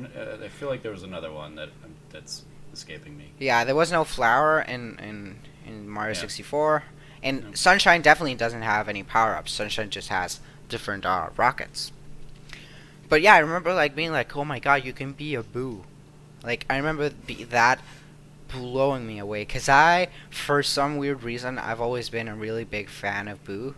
It's one of those things that Okay. I don't know why, but it's one of my favorite characters in that world. It's kind of like Greg Miller, who really loves Dry Bones. Yeah. I really love Boo. I really love Boo, and as a kid, I like loved Boo. I don't know why, but I loved it. And so yeah, that's pretty much the Wii for me, and that's about the time where a lot of people already had like the bigger consoles, the Xbox 360 or the PlayStation 3. And one of the few things I remember of actually enjoying myself playing a non-Nintendo console before I actually even looked into it is a friend of my cousin, like my cousin's best friend. Like, this is the same cousin I'm talking about. I should probably tell his name. I've mentioned him like probably like 500 times this show. His name's Okay. Stefano. His name's Stefano. I call him Teto. Everybody in the family comes as Teto. Teto. Stefano Teto. That's correct. So he and I had he had a friend who had a PlayStation 2. And I remember one day him bringing over the PlayStation 2, and we started playing God of War 1. That's one of those games that absolutely blew me away. I was like, this game is so awesome. I was a little kid, I was seeing a lot of blood and a lot of one or two scenes with nudity, but it was so awesome. It was something so different from what I was used to. Because in Nintendo, you're not gonna play a game like God of War that just No. embraces gore and it's so violent. And so seeing that for the first time was like, wow, this is amazing. And I think we beat that game in a weekend, all the three of us together, and I was absolutely in love with that game. But by then, I really didn't know what a PlayStation 2 to PS3 was. I didn't even really know that the PlayStation and the Xbox had exclusives like Nintendo did. Like, I knew you couldn't play Mario on a PlayStation. Alright, so Infamous. Infamous, one of those games I saw, fell in love with, found out it was an exclusive, so I went like, okay, I want to buy a PlayStation 3. And so I did. I bought a PlayStation 3. I didn't even have an HD TV by that point, so it's not like I did it because of that. I just loved it. And I bought an HD TV probably like 3 months after I bought my PS3, something like that. But basically, I wanted my PS3 and I wanted to have like God of War because that's what I played. I didn't even know that was a PlayStation 2 thing. I was like, oh, it's a PlayStation. I can obviously play it because I know if I thought that backwards compatibility or something like that, but I didn't have this PlayStation mind. I was just a Nintendo guy. Hey, the Wii can play GameCube. Why couldn't the PS3 play God of War? So I bought that, and luckily there was a God of War the remaster collection. Yeah. So that's what I bought. I played those two a bunch of times. I really love that franchise because that franchise was 100% my introduction to PlayStation in general. I had played Crash Bandicoot before, but it was never something that grabbed me enough to like be like, oh, I want a PlayStation. I want to know more about this. And God of War was what did that for me. And so we got into the PS3, which is when I. Oh, okay. Yeah, We you went said. to the. Yeah, got scared for a sec. We go to the PS3, which is, I think, what we can call modern times, because it's a time where I already was playing like, okay, HD games, like it was just last gen, and when I found out IGN was a thing that existed, and started like following that and listening to Beyond, and just it's when I started being more of a person I am today, and be like, oh, I didn't know that this is a thing you can do. This is like there's people whose jobs is to just review this and be like, oh, and now there's a radio show I can get every week where they discuss stuff like that. And so that's when I really got into PlayStation as a whole. I think it's probably thanks to Beyond. That's when I got into like, oh my god, I really want to play this. And Naughty Dog, what's that? And they make really good games. And they make Uncharted. And I actually I bought Infamous for I bought my PS3 for Infamous, and I never played Infamous until like really late into the PS3's life cycle. Like it was probably maybe a year before buying my PS4, before the PS4 came out. So probably 2012 is when I really played the Infamous 1 and 2, which I absolutely adore. Mm-hmm. So I was just starting to get into it and starting to know developers in it and be like, oh, these guys make this.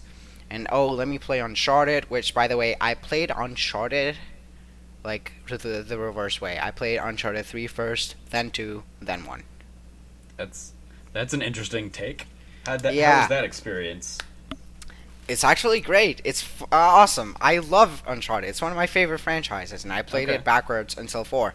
But I what mean, happened is, I definitely find it having like gone back and replayed all three of them in the collection not too long ago. I definitely found like one really hard to go back to oh yeah, it is. It is. after having two and three kind of better established the Oh controls. yeah, of way the better. game. The thing about Uncharted is that you can play any of those games by themselves, and they're totally fine, except Yeah. 4. I mean, even four, I feel like is probably fine as a standalone. You It get is. more impact if you've played the other Exactly. because you have more history with those characters. But Exactly. in the same way that like you enjoyed 3 fine without the history of Nate and Elena and Sully going into Mm-hmm. that. Correct. I think it's the same. I think introducing Sam in 4 kind of helps do that Oh because yeah, you're getting like the first story with this person, um, absolutely. as kind of your buy-in character. Hmm. But one of the cool things, I think I have like a different perspective on it, because yeah, if you play, I think 4 is a game that really like you get the most out of if you play the previous ones. I think you can play 3 fine. I mean, that twist at the beginning where you play as as young Nathan Drake won't hit you as hard, but after that, everything becomes pretty good. Because when Sully dies in Uncharted 3, even though I've never played with Sully before, I was like, oh my god, this guy's dying. This guy's awesome. I don't want him to die because the entire Mm-hmm. 3 is about him. So I already Yeah. cared about him. Didn't care as much as maybe some other people did because he played like with the previous games. But my I think I have like a cool perspective on it because I played 3, right? Play 3 a lot. It's one of my favorite games. I've been that game. It's not bleeding again. I've been that game a lot of times, like an incredible and impressive amount of times I've beaten that game. I played it through a lot because, again, even though I already have a PS3 and I like listen to Beyond and stuff like that, and I'm what I am today, I still live in Venezuela. I'm about to move, but I still live there, and video games are really expensive, and it's hard to get money.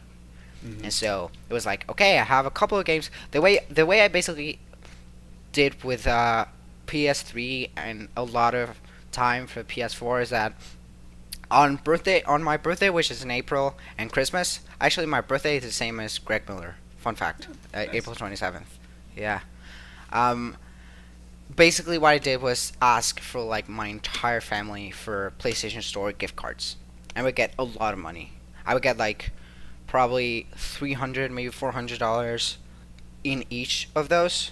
So that, and I Okay. was like, okay, I would like make a list. I'd be like, okay, in April I'm gonna get probably this amount of money from this people and this people and these and this people, and these are the games I want. So what I would do is like, okay, it's April. I have $360 and I want these games, and I pre-ordered all of them. I'd be like, okay, Batman for just to sake, because I think the last batch I did that for before I really got a job and all that was when The Witcher 3 and Batman came out.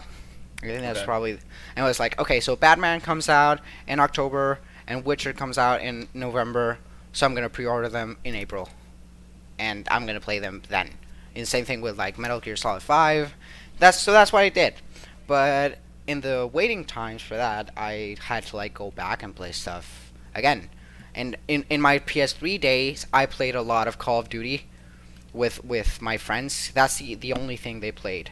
It's such a weird thing because like casual gamers don't understand, at least in my experience, anything other than Call of Duty. You go like to show them any 2D game and go, oh yeah, it's a Mario game. It's like, well, no, it's actually very different. But all they played was Call of Duty, and I actually like Call of Duty a lot because I think the gameplay is fantastic. And I played probably every Call of Duty up until Black Ops 2. Black Okay. Ops 2 was the one that we really played a lot, like the multiplayer. We were Mm-hmm. pretty good at it. We had a squad. We had strategy. Like one of the guys which was what like the better guy, the better player. He was like really into MLG and watching that stuff, and so he like, okay, this is our strategy for this map, and we were a team, and that was super fun. We spent a lot of hours doing that. And fun fact, I recently bought Black Ops 3 because I just felt like playing a good multiplayer shooter again. Uh huh. And we kind of got the squad together for a little bit. It was fun. But Cool. in what I was going for in Uncharted, which I deviated from, the thing is, I play 3, right? And Chloe is in that game, and so is Sully. Well, Sully is almost not in that game. He's in that game for like a little bit. In In Uncharted 3? 2. In Oh, 2. in Uncharted 2. Yeah. Okay. Yeah, in 2 he's just there for a little bit. But the cool thing is that, okay, I play 3. I really like this Sully guy who was there for me throughout the whole game. He's like my favorite character ever. Elena is awesome. I love her. And that's the thing. It's like, oh, they're together. Okay. And I can assume they had trouble in the past, but I didn't exactly know why because I didn't play like 2 or 1. I didn't know how they met each other, how they met, or anything like that. But I'm like, okay, it's fine. I actually even thought that Marlowe was like a villain in all the games. I assumed because Uncharted 3 like goes like they know each other so well as like enemies that I was like, Mm-hmm. oh, she's probably the big bad guy of the franchise, and she's just after him again. And so I play 2. I begin 2 after loving Sully and seeing just a little bit of Chloe, because Chloe is on Uncharted 3 a little bit, and then being like, oh, okay, we're in this, and then suddenly the after I believe, yeah, after Nate goes to jail in Uncharted 2, and then Yeah. boom, Sully appears, and that was such an awesome moment for me. I was like, oh my god, that's Sully. I love Sully. Like that's he's here from that. And it was like, oh, he's so awesome, yes, and he's just there with you for like one mission for one part of the game, and then he's out. He's like, yeah, Yeah. I don't want part in this. And it's like, oh, I was sad for that, but then, boom, Chloe. Well, Chloe's actually in the beginning of the game. I was like, oh, okay, so Chloe is actually what Sully was to me in Uncharted 3, where it's like a new character that's with you throughout the whole way. For most people, Sully isn't new, but for me, Chloe and Sully were new by the time I was playing them. So I got that weird perspective. I was like, oh, I can understand more behind Sully, and understand more. I mean, behind the Chloe, and I was like, okay, that's awesome. And I was like, I don't need to go back into 1. I was sure about that. I beat 2 a lot of times. I beat 3 a lot of times. I knew 1 was hard to go back to, and I never played 1 until the Nathan Drake collection came Mm-hmm. out. And I played it a while back, and they did fix a lot of the like issues it had because I never played it for myself, but I did like peek around it, and I knew that throwing grenades with like the controller and stuff, it was with the movement, it was super weird. But I enjoyed 1 too. It's definitely the worst out of them, but it was so nice to see how Drake and Elena met Mm-hmm. after going through so much with them, and like finally knowing how they met. It was like super cool. Yeah. I mean, also in that because you know from the future games that Sully's still around, you like the swerve at the beginning of that one where you think he's dead because he gets shot. Yeah. That doesn't really have much impact, I imagine. Oh no, not at all. You're like, oh, what's going on with this? And I think there's a point where like Elena doesn't trust Sully, and she's like, no, he's gonna betray you, and you're like, no, he's not. Because I already knew. It's Sully. He's not gonna do that. And there's a part in the game where it seems like he's being shady. And you're like, and I was super confused. I was like, so is Sully gonna betray me in this game, and then I'm friends with him again? I have no idea what's going on. I was like, no, it's of course not. It's Sully. I love Sully. Um. So yeah, that was the PS3. I didn't have a handheld. I had a PSP, but I only ever had 3 games on it because my gaming budget was very limited, and the only games I ever had on my PSP were Star Wars Battlefront. I can't remember the name. It's a Star Wars Battlefront game, Uh-huh. which was pretty fun. I had that. I had Liberty City Stories, which I played the shit out of. Because I never, that was the first Grand Theft Auto GTA I owned. I had like Okay. friends who had it, and we played around and used cheats, but this one was one that I like owned. And I could take to school and use and be like, oh, I have this special motorcycle. And I had this one friend who also had a PSP and was like, oh, you can get this motorcycle doing this. And so it was pretty fun. And those were, I think, the 2 only games I ever had on my PSP. So I can't really go on with that. That's fine. So we're up to the new generation then, the PS4. So you've never been like an Xbox person? Am I correct in that? I haven't, and it's not for like hatred towards Xbox. It was just because at the time I could only have one Yeah. console. I can't Yeah, afford makes sense. to buy another one. I really want an Xbox One, and I'm gonna buy an Xbox One S sometime soon because I wanna play Gears of War. That seems really cool. Maybe get into Halo. Maybe I'll buy the Master Chief Collection and just go through the campaigns of that because there's definitely some awesome stuff I've missed Hmm. and that I want to play and go back to see. Yeah, that's pretty much since I had the original Xbox, but I skipped the 360 generation. I missed a lot of those. So Yeah. yeah, I have been like slowly chipping away and working through. I've played a couple of the Halo games now. I've played the first Gears, and I've got the Master Chief Collection. I've got all the other Gears games through their backwards compatibility offer that they did. So Yeah. it's just a matter of like finding the time to actually sit down and play through the rest of them. Yeah, exactly. I'm gonna do that at some point. I'll buy an Xbox One S and just slowly go at it for sure. Cause I'm not a fanboy guy. Not even when I was younger. When I was like a dumb teenager, which I'm still a teenager, but when I was like a younger dumb teenager, I Yeah. wasn't like, oh, fuck Xbox. I was like, no, I right now I have a PlayStation because that's what my friends had, and I never really had an Xbox. Xbox wasn't big there because Xbox is really only big here in the U.S.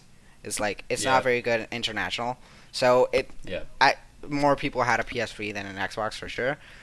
But I was like never like, oh fuck Xbox, PlayStation's rules. I was like, no, I'm a PlayStation guy and I have more affinity towards PlayStation things because that's what I have and that's mine. But I really want to play some Xbox things because console wars are dumb between fandoms. Here, here. Yeah, Games are good. So exactly.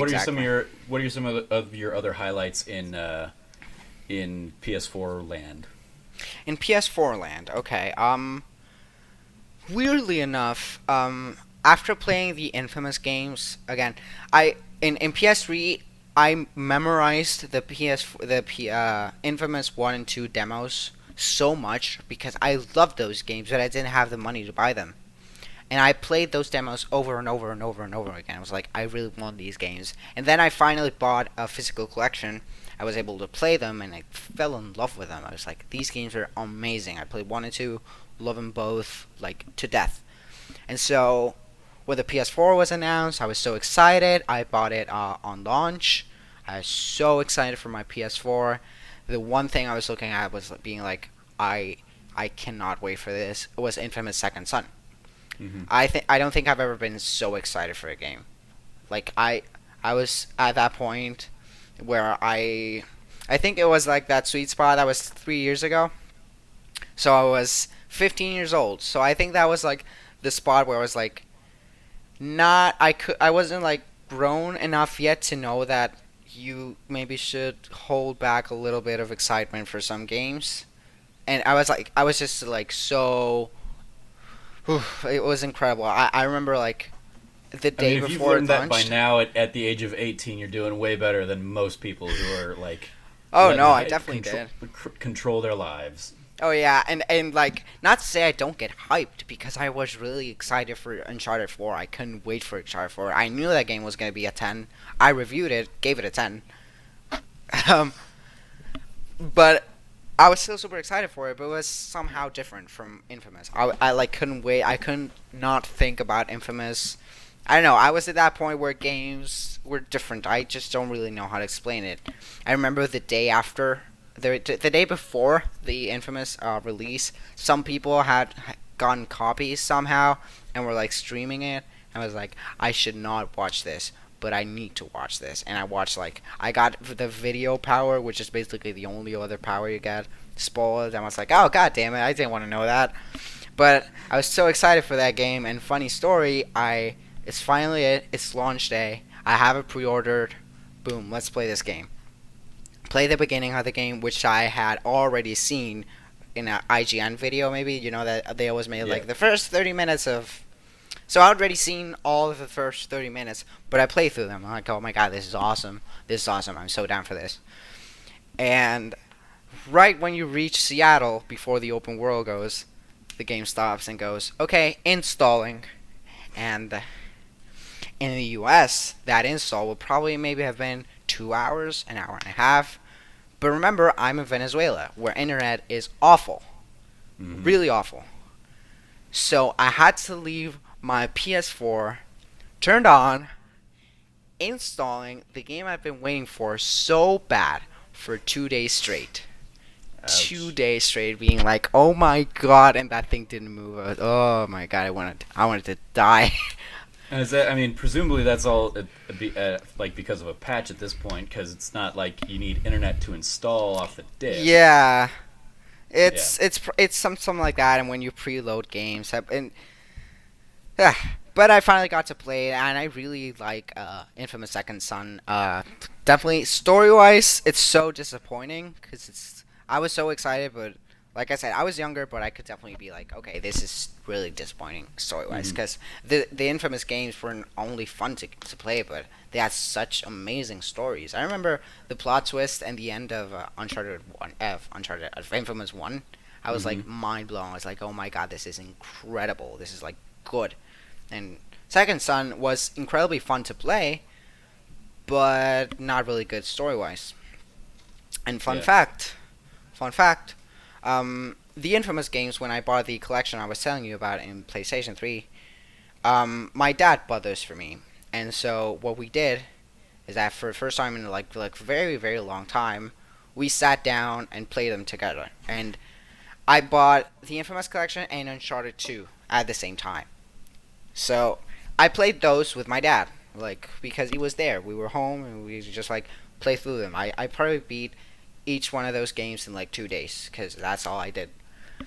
And so when Infamous Second Son came out, and I went to visit him because by this point he moved from Caracas to Margarita, which is an island, like it's out. You have to go only by plane, and so I wouldn't see him every week, but I'd see him maybe every 3 months, something like that. But it would be for like, okay, I'm staying with you for a month and a half if I have a vacation or something like that. And so I stayed with him, and I had by this point on my PlayStation 4, I had Watch Dogs, which I was about to get the platinum. I finished up getting the platinum there. Watch Dogs, Infamous Second Son, and like The Witcher. That's pretty much all I played there. And like NBA 2K. But one day, I was with my dad and would go like, "Oh, you remember those Infamous games you bought me and we played together?" And I was like, "Yeah." I was like, "Okay, there's this new one. Do you want to play it together? Like, do you want to play with me?" It was like, "Oh yeah." And so that was my third playthrough of the game because I already played it twice for the platinum, one good and one evil. I was like, "Yeah, I just want to do this with my dad. Like, I totally wanted to play this game with my dad." And so I did. Hmm. And another one I showed him because I feel like my dad has a better understanding of games, and I was like, my dad needs to see this. Is The Last of Us, The Last of Us remaster at that point, which Yeah. I totally failed to mention in the PS3, but I did buy The Last of Us as soon as I saw IGN give it a 10, because that Hmm. was especially Colin. That was, I think, one of the first times I'd seen IGN give a game a 10. I was like, okay, I need this. This is from the guys that make Uncharted, and it got a 10, which for me was like weird because like only Uncharted 3 I think is one of the only games I'd seen that got also a 10. Yeah. So I was like, I need to buy this. I bought that and GTA which both got a 10, and The Last of Us. When you talked me when you told me that I had to pick a favorite game, I didn't know to pick Super Mario Sunshine or The Last of Us because The Yeah. That's Last of kind of Us. where the toss up was for you. I remember.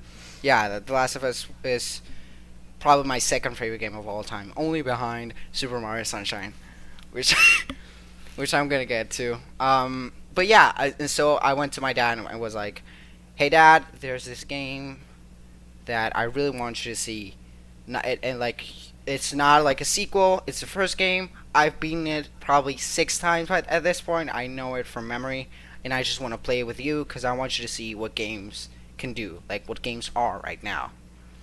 And so that's what we did.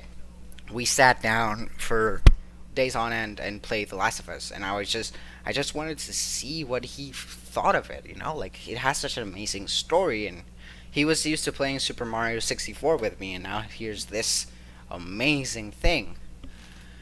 And so yeah, that was awesome. My dad loved it. It was like a cool bonding moment.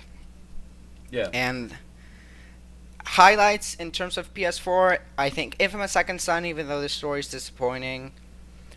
Um, The Last of Us remaster doesn't really count. Uncharted 4, for sure. I give it a 10. I think it's the best Uncharted game. The Last of Us is better, but in my mind, it's like Colin Moriarty always says that it's like comparing two masterpieces. So it's like, eh. Yeah. So that and The Witcher 3. The Witcher 3 has become one of my like favorite games. I love that game. I've sunk so many hours into that. The Batman Arkham games are the other that I really love, but let's not get into that. Okay. Yeah. All right. Any final thoughts on gaming history? Or are we ready to dive into Super Mario Sunshine? Yeah, I think we're ready to dive in. Pretty much All right. in terms of gaming history, I was just a little late on everything because where I lived, and Yeah. I love things. Okay, So when did you finally move stateside? Because you're in Florida now. Yeah, I'm in Florida now. I moved, that was 2 years ago. Okay. Yeah. Well, welcome. Games are also welcome to our land. Thank you. I'm here legally. If anybody is wondering, I'm not here illegally. Well, that's good. Yeah. Now I don't have to sick Trump on you because Yeah. No, I'm legally 100%. I cannot enter my home country of Venezuela anymore because the way I came here is by political asylum, which is basically okay. escaping. So I cannot go there anymore. I'm here, and and to be perfectly honest with you, I hate Venezuela, so we're good. I don't like it. I do not. That's an interesting story. All right. Topic 2. Super Mario Sunshine. Okay. Now we were talking a little bit before we started recording. This is interesting for me because this is the first of the games that we've kind of had in this segment that I actually never played. As we touched on a little bit in the last segment, I came to the GameCube pretty late, so like this, Luigi's Mansion, a couple other touchstones from the GameCube that everybody played, I just never did. So tell me about Super Mario Sunshine and why it stands out for you as kind of like the best of the best. Okay, so listen, 3D Super Mario games are I said this before, but if you go to my top 10 list of favorite games, there's probably 3 or 4 of those are the 3D Mario games. Super Mario Galaxy, I had that point where like I said last topic, where I was like, I think I like this better than Sunshine. Super Mario 64 was my first game ever, and I love it, I adore it. But I think Super Mario Sunshine was there for me at that perfect time where I already could play games by myself, and I could understand what secret things were, and by that point I didn't really speak English very well. But games are what got me to learn English. I learned English all by myself. Okay. Because I'm a big Congrats boy. on that. Yeah, and games are like really big part of that. And so, Super Mario Sunshine, like where can I start that game? I do believe maybe Super Mario Galaxy is the better game out of the two, and maybe even Super Mario 64. But I was heartbroken when I like found out that how the internet sees that game. Like a lot of people hate that game, like a lot of people do, and be like, yeah, it's such an ad game. And I'm like, dude, no, it's so good. That game is so incredibly good, and I can't really argue when somebody says that 64 is better, because if you look at it, like if you objectively look at it, then yeah, probably like Mario Sunshine feels a little rushed in some aspects that maybe a Galaxy and 64 like have a little bit more polish on. Because here's how Mario Sunshine works. Mario Sunshine has a lot of different. Has its hub world, right? Delfino Plaza, which, by the way, people hate on, and I agree. It's not as cool as the castle. There's not a single hub world cooler than the castle in history of gaming of Mario 64. But Delfino Plaza is really cool. It's really cool. It has so many little secrets and so many ways to get into different like extra levels, bonus levels, and so many bonus stars. It's such a good hub world, and it definitely doesn't. I feel like it doesn't get as much love as it should, because it's definitely better than Mario Galaxy's hub world, and a hub world is like well done when you want to spend as much time on it as you do on other levels. When the hub world is like only like what you use to get to the other level, it's like okay, it's not fun.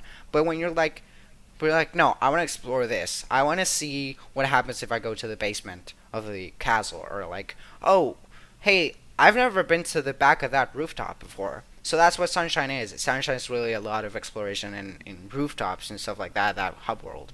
And there's a lot of secrets in it. There's like mini games with like very like random mini games with if you throw a pineapple to a certain basket, it gets you like a extra red coin. And I just really do love it.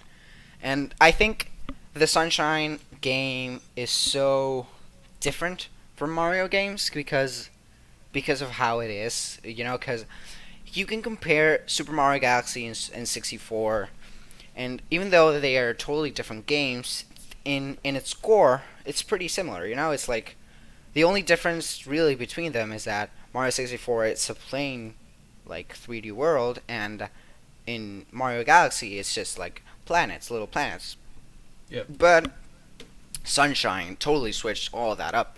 It gave you like this like water rocket. It gave you flood, and that was totally different because now it's not about jumping over here, not falling. Now it's about okay, how can I use this like hover mechanic to get me from here to here? And there's a lot of people hate it because there's no long jump in the game. Like that doesn't exist. No long jumping, which is why on the Switch's reveal, there's like a cool. They show the long jump specifically. It could be like here it is, but yeah, there's no long jumping in that game. There's a new move that was only used there. It's so fun. It's basically like belly sliding. I don't know if you've seen gameplay of the game or anything, but basically Mario Yeah. goes on his belly, and you can like press the button again and again and again, and he just jumps, and you can go for like miles like that. And that game is just so special to me because what I was saying that some design choices are definitely not as good as other games. That, for example, to reach the final boss battle, it's not that you have to have a certain number of stars. It's that you need to complete to get to level 8, I believe, in each one of the worlds. You need to complete level 8 in each one of the worlds so you can unlock the final battle. And the final battle is very disappointing. It's not that good.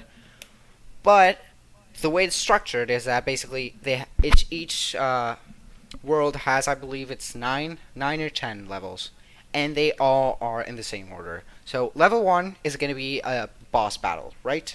You're gonna get there. You're gonna explore that world. For example, there's like an action park, and then at the end of that, there's gonna be a boss battle. That's level 1 of each one of the worlds. Then level 2 is gonna be a Shadow Mario level, where you have to like go after Shadow Mario, which is Bowser Jr. in like in disguise, and just spray him with water, and until he dies.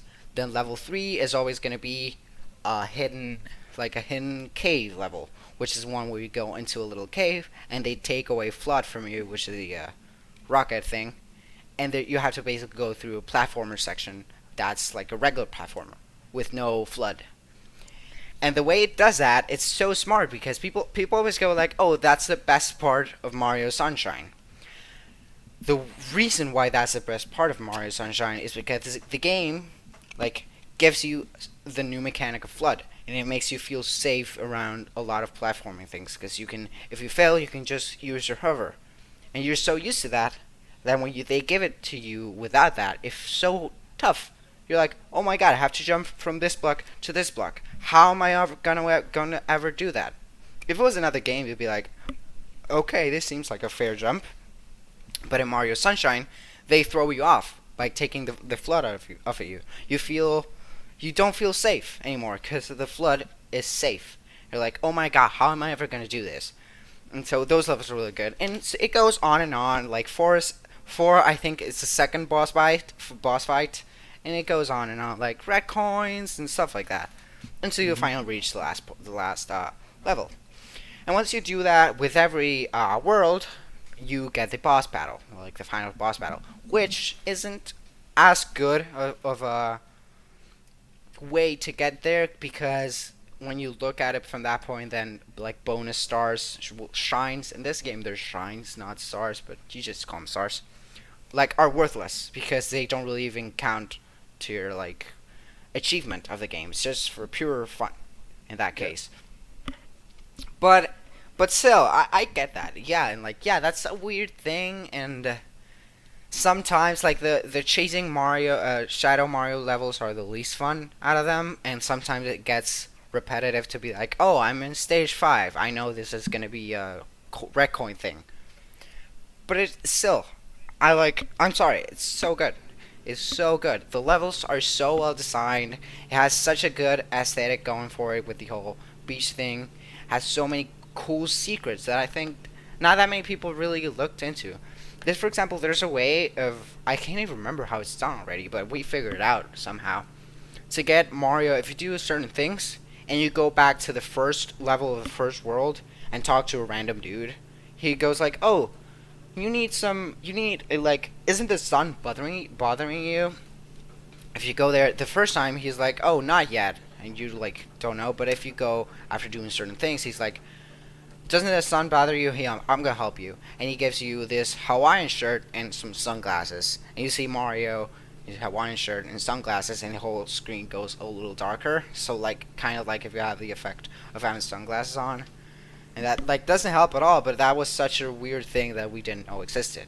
And we just for some reason bumped into this guy, and boom, here we are. Here we go. We have a sunglass Mario, like totally different Mario, and the game just I don't know has so many things that I have memories with. For example, one of the most infamous things in that game is a pachinko machine level. I don't know if you've heard or seen about that, but there's basically a place where if you get under up on top of a boat at the same time, and you go under a bridge, you have to wait for it to go under a bridge, and you basically use the highest rocket power up. You arrive like a special bonus map where you have a big pachinko machine. And how it works is that you go as Mario and you have to jump on a trampoline and go and try to land on places where the red coins are and have to get the eight coins. And it seems like super easy, and you're like, okay, I can do that. And it's so hard. It's so hard. You always end up going down. If you go down, just die, and boom, you lost a life. If you fall down on one of the slots that doesn't have a red coin, you just go back and end up doing it. But if you don't fall on any slot at all, you totally die. And it's really hard. We never beat that. That's one of those things, again, where we went back and back and back and back and back and never beat it. Never did it.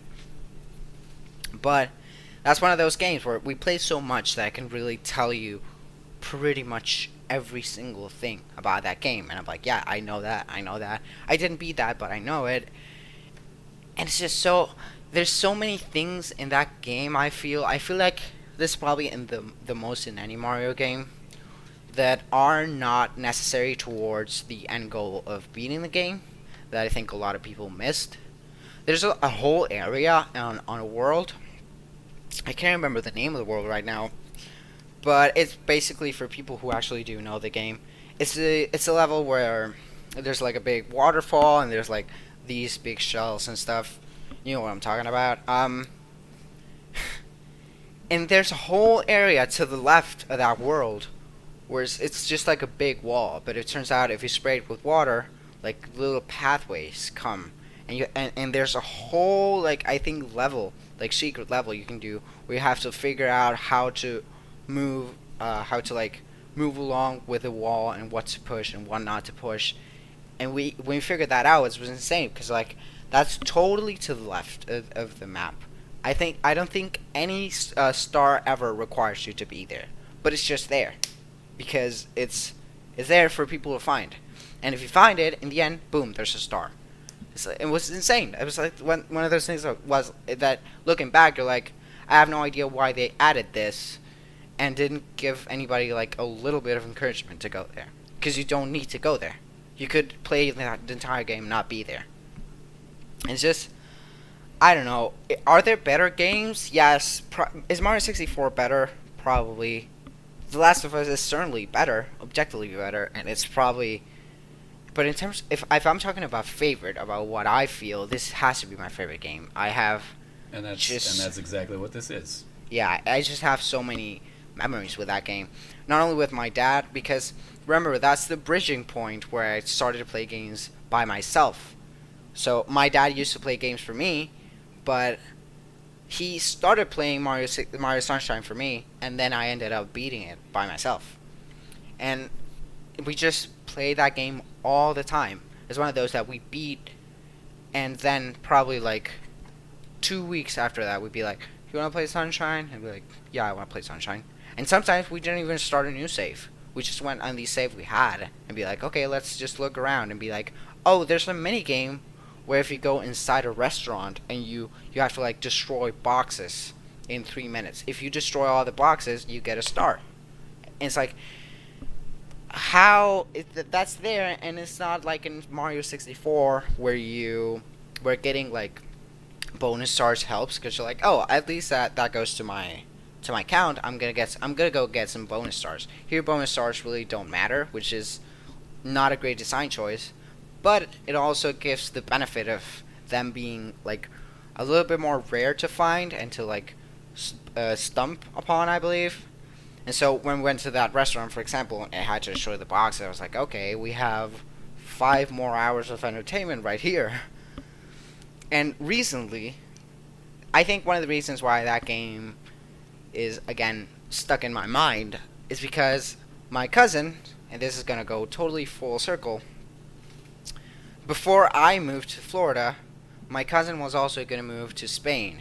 So we were both leaving because we both didn't like the place we were at. We just wanted to leave. So we were both leaving. And one day, we were at his home, and that was like probably I think it was like the day after we were gonna say goodbye, like bye, see you probably in 5 years. And this man and I grew up together, like we're brothers. We're not brothers by blood, but we're brothers. We're cousins who grew up together and bonded over video games.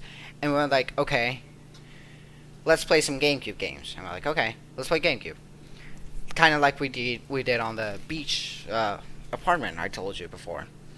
And we started playing like the Sonic, the KO thing, and we were like, oh, this is so cool, the child thing. We were like, oh yeah, this is cute. And then we were like, do you want to play Mario Sunshine? I was like, yeah, absolutely. And I came up with the idea. I was like, let's beat Mario Sunshine. I was like, what do you mean? I was like, let's start playing right now, and let's beat it, like right now. We're like, okay. And we played for I think it was like 12, no, maybe like 13 hours straight in one sitting, and we beat that game. It was just such a nostalgic experience for both of us because we hadn't played that game in a long time. We were like, oh my god, I remember this. I remember we couldn't beat this, and we beat it in just one sitting. It was such an amazing thing for us. We finished it probably like 5, 6 in the morning. We were exhausted by that point, but we did it. We beat a game that before took us so long to beat in just one sitting, because we were now grown up and like adult gamers, you know. Mm-hmm. And so that was like a very that was an emotional thing. That things went back full circle for us then, and we looked at it at the time, kind of like, oh yeah, let's why not? Let's fuck around with this. But I think the both of us look at it now like being like, wow, it's such a nice closure for some reason, because we moved out of like, we're now in very separate places. We might not see each other for a while because he's going through some stuff and so am I. It's like, wow. And we went back and did one of the things we did the most as children, and we went back and did it again together. And so those types of things are why I would say Super Mario Sunshine is my favorite game of all time. Yeah, no, that's a great story. I love, like, I had that, like, those friends growing up that I would play with, and there are some that I haven't seen in like 15 years, but like when we do occasionally catch up on Facebook or something, like those memories immediately come like flooding back. Yeah. So, like I have no doubt, in whatever, like, wherever you go in the next 10, 15, 20 years, like you will have that memory, and it sounds like a 100%. very, very powerful memory that will certainly stick with you. Yeah, like honestly, playing through that game again in one sitting, like 13 hours straight of just remembering stuff, it was just so incredible for us, and that's why I told you before I want to buy an N64 and like play through Super Mario 64 maybe once a year, but I really need to play Super Mario Sunshine again. Because I left my GameCube back at home. I'm probably never gonna have that exact GameCube again, and I regret that so much. If I could play Super Mario Sunshine again, I would definitely do that. And I just hope Virtual Console maybe someday, or if not, I'm gonna go on eBay and buy one GameCube and one copy of Super Mario Sunshine. And I want to play that game and beat that game like once a year. Sit down like I did with him and be like, okay, I'm gonna beat this, and be like, okay, I got it. Because the thing is, like you were saying before, which again this comes full circle. Like you were saying before, there's some things that are just memory. You cannot play a game for a long time and then pick it up and be like, oh, I totally remember this. I remember that the strategy for this stage is just jumping over here. If you jump over here, you're good. And so that's, I think, why we were able to beat it so quickly. Because we definitely died a lot, but we were like, oh, I remember this. Yeah, do you remember that if you did blah blah blah blah blah, you could just definitely go through it faster. And so I really want to. Super Mario Sunshine is one of those games that I wish I could beat and play every single year of my life, and I probably would, and I probably will at some point. Excellent. Yeah, that's and that's one of those things that I think has been kind of a common thread so far throughout a lot of these like favorite game stories. Like mine was Final Fantasy VI, and that's a game that I revisit every couple of years or so. Huge fan of that. Alex plays Persona 4 Golden like all the time. So good. Yeah, that's a solid game. Cameron plays Tetris a lot. I don't think Frank has revisited Mass Effect too much, but I think he would if it were like if it got remastered. He would, I think, dive right back into that. I think we talked about that a little bit. And then Kaylee is still playing through her Fire Emblem Fates, but like Fire Emblem just in general is something that she will play as long as they keep cranking them out, because I think that's what she's looking for in her experiences. So yeah, that kind of like need to revisit it. It's not like there can be great games that are like I play this once and then I'm done with it, but I think if it is something that draws you back in time and time again, even after you know all those secrets, and it's just you want to like you're saying you can identify all that stuff. I can go back into Final Fantasy VI and I know where every little hidden thing is, where I can go to this box and get an elixir, or go to this thing and get a green cherry to cure imp status. Like I know where those things are in that game just because of how ingrained it is in my experiences. So no, it's I like having not played it. I'm not going to speak to like if it's a good game or not, but I think in the context of like this is my favorite game versus like The Last of Us, I think it sounds like you've got kind of the more kind of personal story to tell. I mean, you had a great story with The Last of Us too, of like showing that to your dad and experiencing that, but this kind of last hurrah, you and your cousin aren't gonna see each other for some time. This is kind of the send off experience. Yeah, 100%. And I envision you guys like reuniting in 5 years and just playing it again. Oh yeah, I definitely see that. We talk about that all the time, being like, okay, if we don't see each other for like however amount of time it is, we do need to like play Super Mario Sunshine again. And we talk about that night all the time because we didn't realize it then, but it's a very special night, a very very very special night for the both of us. Yeah, and he's in Spain now. You said? Yeah, he's in Spain. Excellent. Okay. Yeah. Great. Any last thoughts or words on Super Mario Sunshine? Yeah, real quick, because this definitely took a side more to my emotional bond to the game, but the game as a game is so good. It's not like it's a bad game. No, it's such a good game. It's that Mario magic. It's such a fun twist. Like I said, it has so many cool secrets. Gameplay feels like incredible, awesome. It's such a good game in its own that I think it doesn't get as much love as it should, maybe.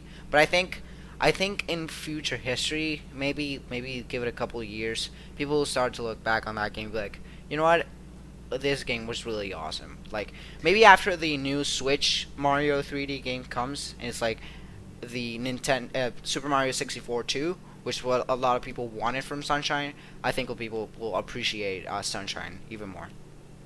Yeah, and I think part of that is it was a victim of circumstance of the GameCube being such a like it just didn't sell. Yeah. Like if you look at like console sales in the history of Nintendo, you have the NES sold a lot, and then Super Nintendo sold fewer, then N64 sold fewer, then GameCube sold even fewer than that, and then the Wii just kind of surprised everybody and blew out of the water. But the GameCube was until the Wii U their least selling system, so it Yeah. had the fewest amount of people that could have played Super Mario Sunshine.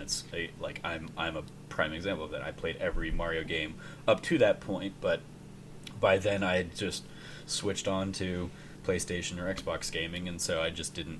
I missed that one. And Exactly. came back Completely. for Galaxy, but like even on the Wii U, I don't think I played a little bit of one of the new 3D Super World. Mario Wii U Yeah. games. Or something. I didn't even play. Well, no, I played a level or two of 3D World, but yeah, I just didn't like the Wii U didn't resonate with me, didn't connect with me. Yeah. Whereas maybe if like you're saying, if something like this does come to Virtual Console, I'll definitely pick it up now after having this conversation with you. Awesome. Yeah, to that's experience awesome. it myself. If you So ever yeah, played, I'm really interested to see what you think about it, because I think one of the only people that I've seen like really agree with me in this, and I've never talked to him about this, but it's Colin Moriarty. Like he and Yeah. Tim always fight about that because Colin says like Sunshine is better than 64, and I would have to say the same. And I was like, when he first said that, I was so happy to see somebody think about that game the way I did and be like, yes, oh my god, yes, 100% yes. Yeah, great. Awesome. Well, thank you again for sharing that. All right, No problem. Let's dive into topic number 3, the completely non-gaming topic, which you wanted to kind of discuss food, Food. which I love. Yes. I love the idea. Like I like up front, I'm not a foodie or anything, but yeah, you did the hashtag Team Fat and everything, and I was Yeah. like, okay, well, I mean, we can absolutely talk about it. So, in terms of trying to come up for a topic for this, I had like 3 big ideas. One of them was like super serious, and I'm glad I didn't pick that because these previous 2 were like serious and emotional stories. It was like important moments in your life and like movies and like cinematography, and then I went like, okay, what's a topic that's fun to talk about, everybody can talk about, and like I really, really, really, really love food. I'm not a There you go. foodie either. I wouldn't Yeah. call myself like a foodie. But I'm just everybody eats. Exactly. I'm a proud member of Team Fat. And so, what I really want to talk about in food, like specifically, is what is some of your favorite food? What is the one meal, or not maybe the one, but some of the meals that you remember that being like, oh my god, this is one of the best things I have ever eaten in my life? And what is some type of food or some place that either closed or you can't access anymore or something like that that you miss like a lot? And Oh. I think we can get so many good stories and things from this. I'm super excited for this topic. I love food. I love Yeah, food no, so much. those are definitely like I don't think about those kinds of things often, but like as you're kind of asking the questions, I definitely have things that immediately pop to mind. So where to start? So if we're talking about like incredible, memorable meals, like really great food, I had one just last week when I was in San Francisco. I went to this place called Brenda's Soul Food in San Francisco. My friend Amanda Kane of the Lipstick Nerds, if you follow that podcast, she invited me out there, and we were gonna meet up with another one of our friends, Danny, but he had a little too much fun at the IGN party, so he was a little hungover the next morning. But we're there. It's a little hole in the wall place, but it's like super big, famous in San Francisco. So we got there, and the wait was like an hour and a half, and it was raining. So we're out there, and neither of us have umbrellas or anything. So we're out there, kind of like huddled up and like trying to stay as warm as we can while we're also getting soaked. But we visit, and then eventually we finally get in and get to sit down, and it's like it's a brunch place, but it's also got like southern Louisiana soul food kind of feel to it.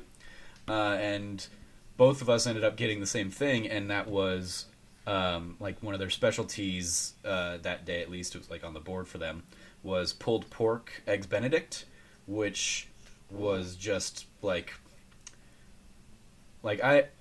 I came late to Eggs Benedict myself. Like I only You started came late to the eating party? any of those. I came late to the party on that, and really only started enjoying that like a year or two ago. I was like, that's way too fancy of an egg thing for me. I'm fine with No, just but fried. it's good.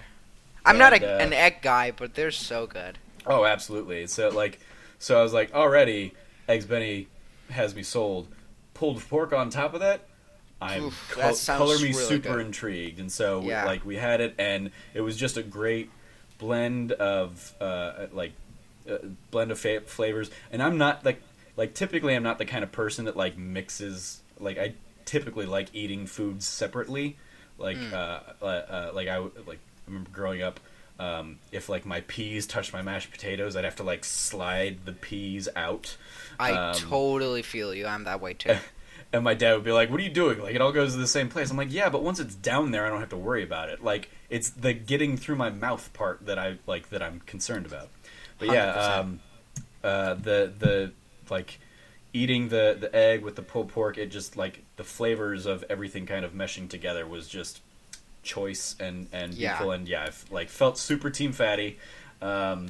We ate, we got like super full, and I didn't eat like the whole rest of the day. I was like, I'm Yeah. good. I can Hopped on imagine. my That plane sounds back really to good. back to Arizona, and I was like, my mom who's driving me home to from the airport was like, "Do you need to like grab anything to eat?" And I was like, "No, I'm still full from brunch this morning. I'm perfectly fine." And it was like so good. So how about you? What's your kind of like favorite or like a very memorable meal that you Okay. had there? An eye-popping meal. Okay. So I've been thinking about this pretty hard. Like I said, I'm not like a foodie in the sense of, oh, this has some like olive undertones. No, it's like I love eating food. It's just like good. And one of the cooler travels I've ever done in my life is Switzerland. I went to Switzerland because my aunt lived there. So lived there. She lived there for maybe a couple of years. So me and my dad went to Switzerland to visit, and man, do those fuckers have like really good food? We had a lot Mm-hmm. of like German sausages, like those really, really, really, really huge, like cartoony sausages. Those are amazing. They just give you that and French fries, and you're like off to go. It was There so you go. good. Yeah. We had pizza near a place in Italy. My dad actually got to go to Italy. We're Italians. We got to go there and eat some pizza. We also had some amazing pizza because Europe is so like right there. So Switzerland's like there's a spot where it's super Italian, and we went there. I had probably some of the best pizza other than New York I've ever had.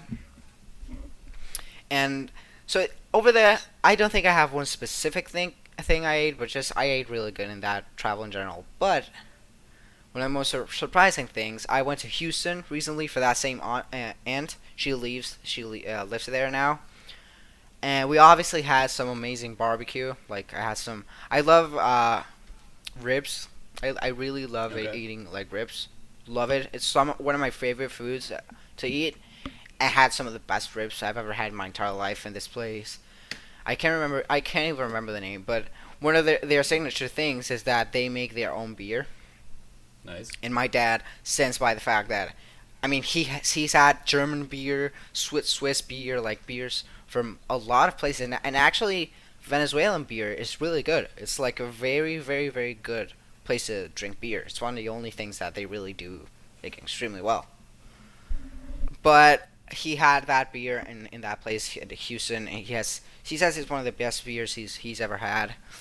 And recently, for my birthday, this last year, we were here. I was with some family, and we're like, okay, we're gonna take you to eat anywhere around here. What do you want? And I was like, over here in Florida, I don't know, like there's definitely some good places to eat, but I feel like there's nothing like, if you go to Texas, the barbecue and like the Mexican food is like really good. In San Francisco, Mexican food is good.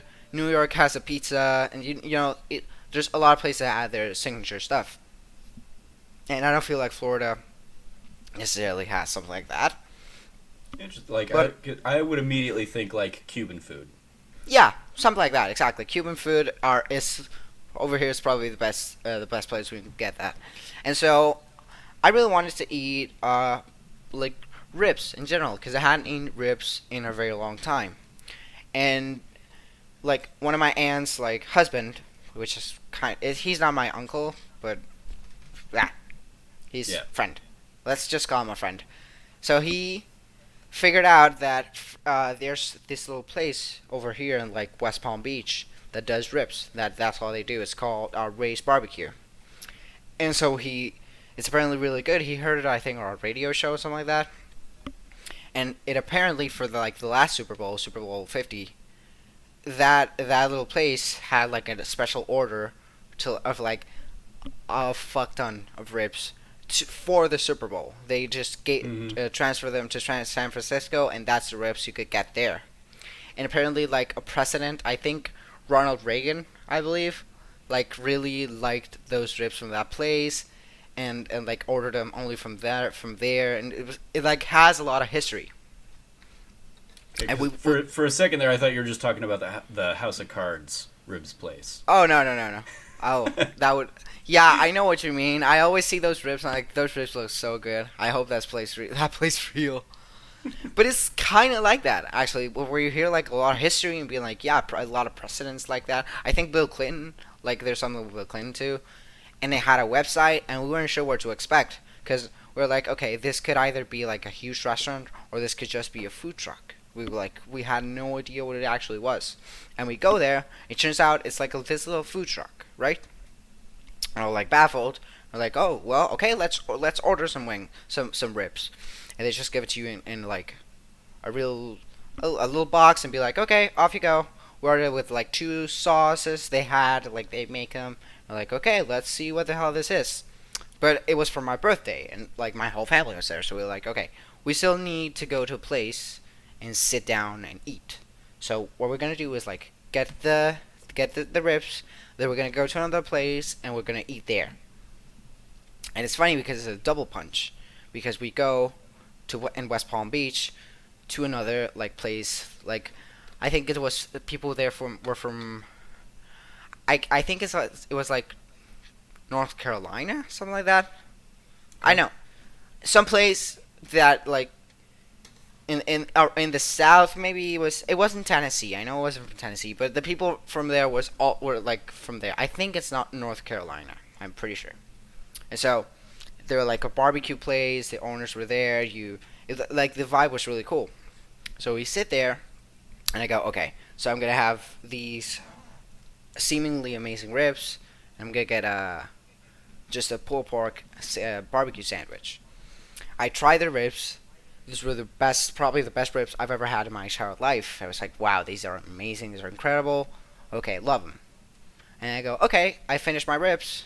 I'm going to eat the pulled pork sandwich. I wasn't expecting, like, much. I was like, yeah, this looks good.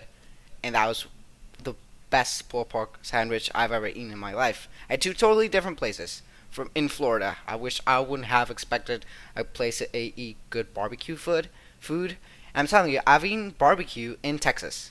Like in Texas, and this was better. I don't know what it was, but those 2 things were so good, so good. And it wasn't like cheap either, but it's so good.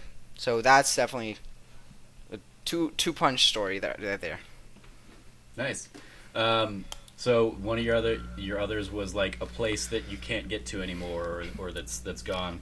And I Yeah. immediately, there was this very famous steakhouse in Tempe, right near me, right over by ASU, called Monty's La Casa Vieja, and great steaks. My aunt actually used to work there for a little bit of time, and so she would get like as a perk of the job, she would get like cuts of meat that like so we could have Monty's at home basically. And they had the like one of the best steak sauces I'd ever had.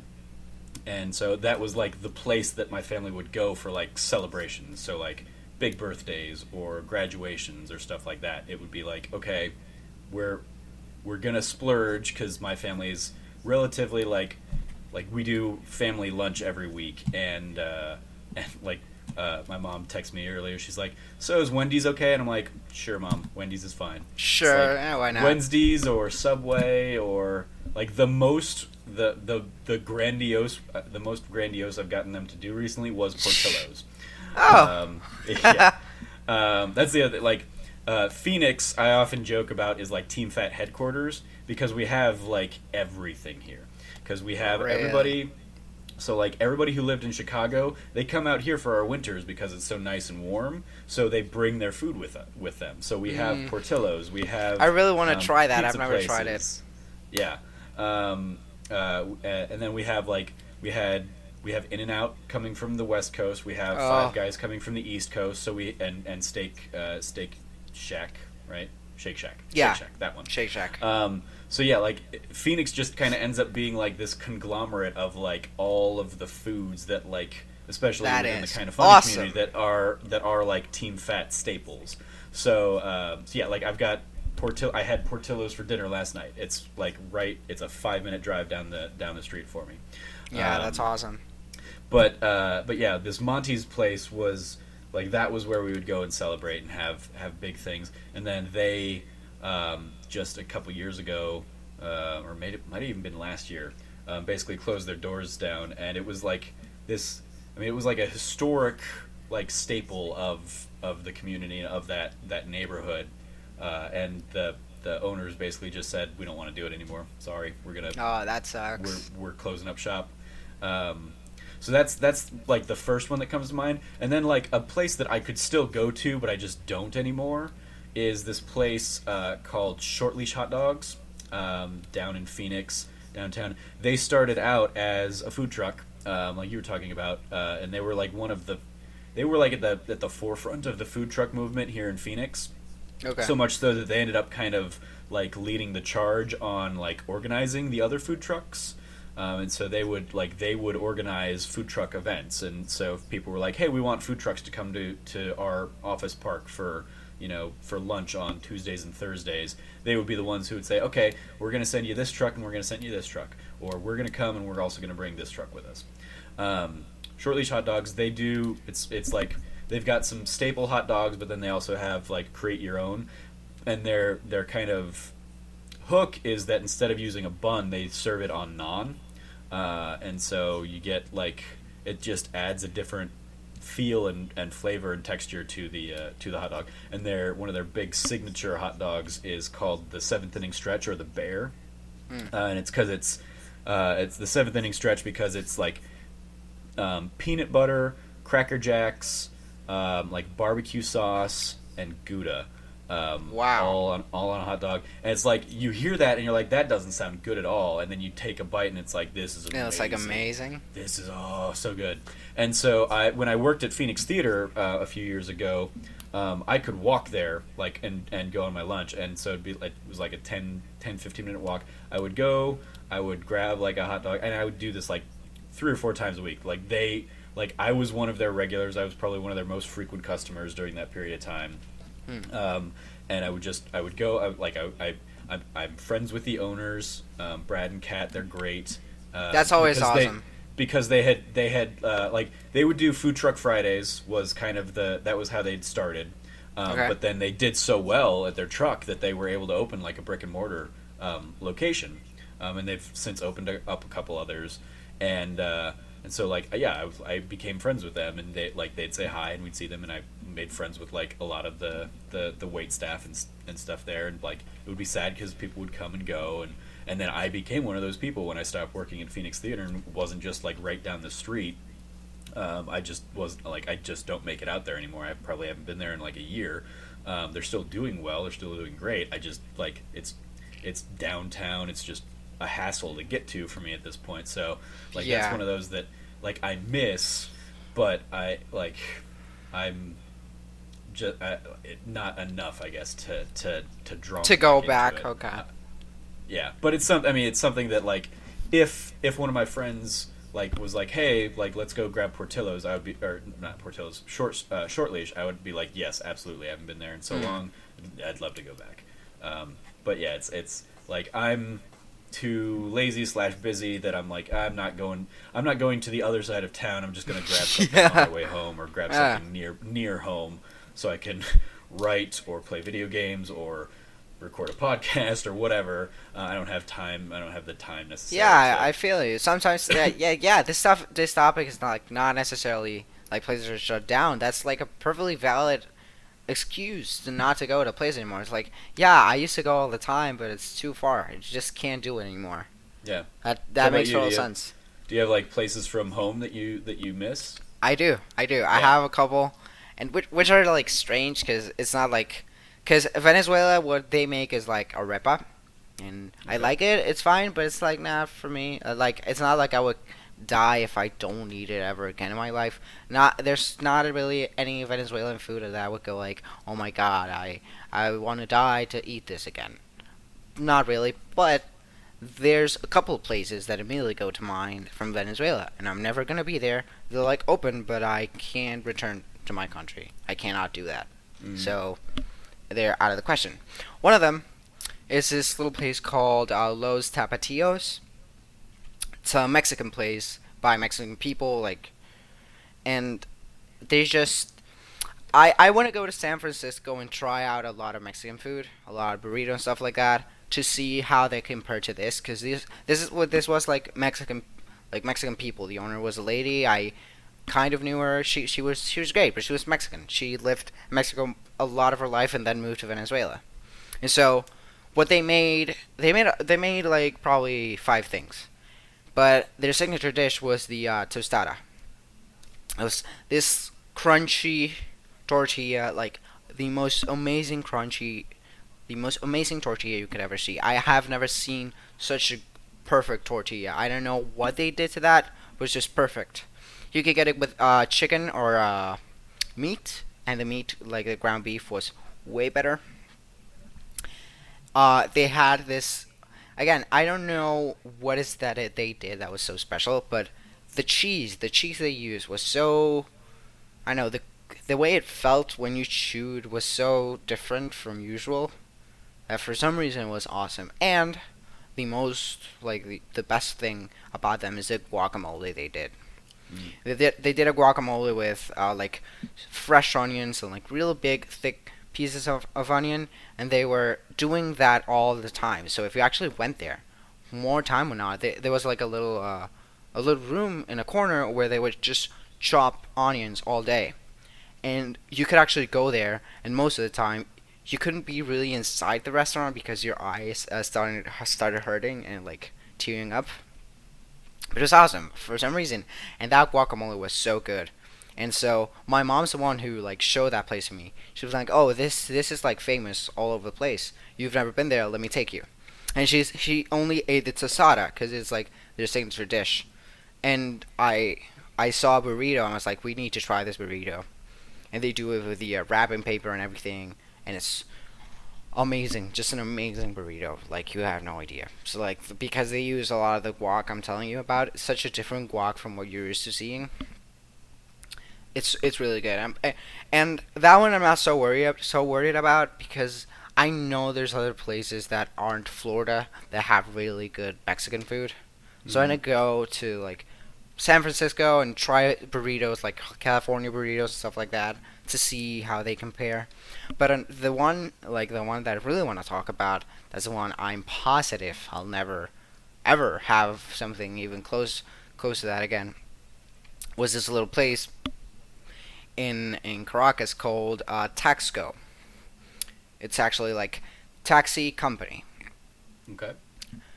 and it's in this like very. One of the big things about Venezuela is that it's very dangerous, just in general. Like you can even have your phone out in anywhere because you're gonna get mugged, like or probably shot to death. It's like very, very, very, very, very dangerous, and it's located in a very bad neighborhood. It's like a very shitty neighborhood where it's like extremely dangerous. It's what used to be kind of not downtown, but very near downtown. And downtown is one of the worst places you can be in Caracas. But my dad, growing up, used to be there. It was one of those places that everybody in the neighborhood knew about, and everybody went. It was like kind of a staple in Caracas for my dad, and it's been there like for a very long time. They haven't changed the location. They haven't even changed the sign or the floor. It's just, according to my dad, it's exactly the same from him when he was growing up, and he is 53 years old. So that's been on business for a long time. Now they do a lot of things. They do like hot dogs and like sandwiches, but what we go for is a burger. It's not a regular burger. They have a regular burger that's like this one is like a small burger. I think that it's called like the full. You go there and you go, hey, I want a full, and they know what you want. And it's this little tiny burger that just has a special bun that they make. It's not even like a sesame bun because they have other ones. It's just a regular bun. They make the bun. They make obviously the meat. It's just this little tiny piece of meat. It's like not huge, not offensive, nothing like that. And they put an extra like a secret sauce that they use. Now I'm not usually a big sauce guy. I don't like sauce. I don't like any of the three condiments like mayo, ketchup, or mustard. That's not really my thing. There's only few sauces like buffalo sauce, something I really like, barbecue sauce. But other than that, I'm not a very sort of liquid foods type of guy. But this sauce, it's just this little red sauce that I have no idea what it is, but it's so good. They put that on a little bit of onion, and it's a little burger. You don't eat one. The way it works is that they're really cheap. It's this little cafe, and you order probably like 5 or 6 of them, and the plates just stack up. So you just go, hey, can I get 2? And this is probably one of the fastest plays I've ever seen. You sit down, they take your order, you order, and within 20 seconds you have your food. It's incredible how fast they are. But that little burger is so special. I have no idea why. Because the first time you bite into it, the sauce tastes totally different than it does when you finish it. For some reason. Because your taste buds like go boom. It's this amazing flavor, and then it keeps going, and by the end, it's kind of a different experience. It's this little burger. You can finish that in probably like 6 bites. My dad, who takes like huge bites, finished that in 3, easily, like one, done. But it's such a good burger, and it's such a different burger. That's why I say that I know I'm not gonna have it because Five Guys burgers are one of my favorite places to eat in the world. I've never had In-N-Out, but I love Five Guys.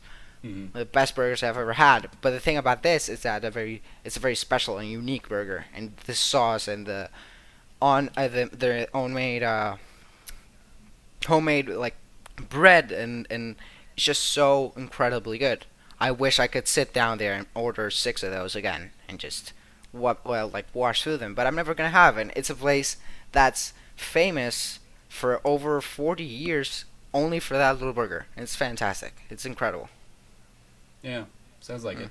Yeah, I mean, like I sliders are one of those things that I've never really like gotten into too much, but like I know like I've got friends that love like White Castle stuff and just the mini burger experience, and I'm like, but you could get a big burger, and that's like Totally. Totally. And Give me like I don't want like bacon bits on it. I want like slabs of bacon on my bacon burger. and I totally feel you. One of my favorite burgers. Do you eat at Hard Rock Cafe? Have you like I have, yeah. that? Their food is okay. It's not like yeah, it's good food, but they make a burger like it's called the Legendary Burger. It's this huge, like incredibly huge. I think it's like a 16-ounce like slab of meat in the burger. It's so good. It's huge. It's like offensively huge, but it's so good. But this thing, sliders aren't really big back there. There's no White Castle or anything like that. But this is that, and it just has like such a homey, like traditional feel to it because, like I said, it has such a big legacy there. It just feels like family when you're there. It's like you get you order your fulls and you get them. They're incredibly good. And Nice. now for Any the last other? question. Any Yeah. other? Yeah. Oh, okay. Hit me. Last question. Simple. What are some of your best, your favorite foods in general? You're like, oh, I like burgers, or, and actually, some of your favorite places to eat. It doesn't have to be like a fast food chain, or it could be just some of your favorite places to eat, where you're like, Yeah. I really want this, and you eat constantly there. Yeah. So I'm typically like very Americana in my tastes. Like I'm a Same burger here, and fries kind of person. totally. But like I like I've gotten more adventurous in recent years. Like I mean, since high school I've really enjoyed sushi, but I will try other types of sushi now. Like I used to only do like two or three rolls, and now I'm like, oh, like I've not had anything on this roll, but I'll give it a shot.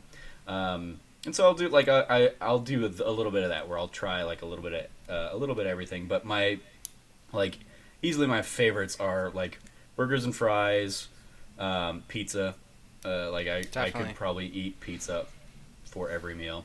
I am a very like I've always joked since the movie Super Size Me came out Hmm. that like that was just my college experience, and then that experience never ended Oh yeah, because yeah. I That very seemed fad. rarely I very rarely like cook or eat in or anything like that because as like I've been single for the better part of the last 10 years with a couple rare exceptions, but it's just more time consuming and more like trouble than it's worth for me to really like sit down and cook a meal for just me.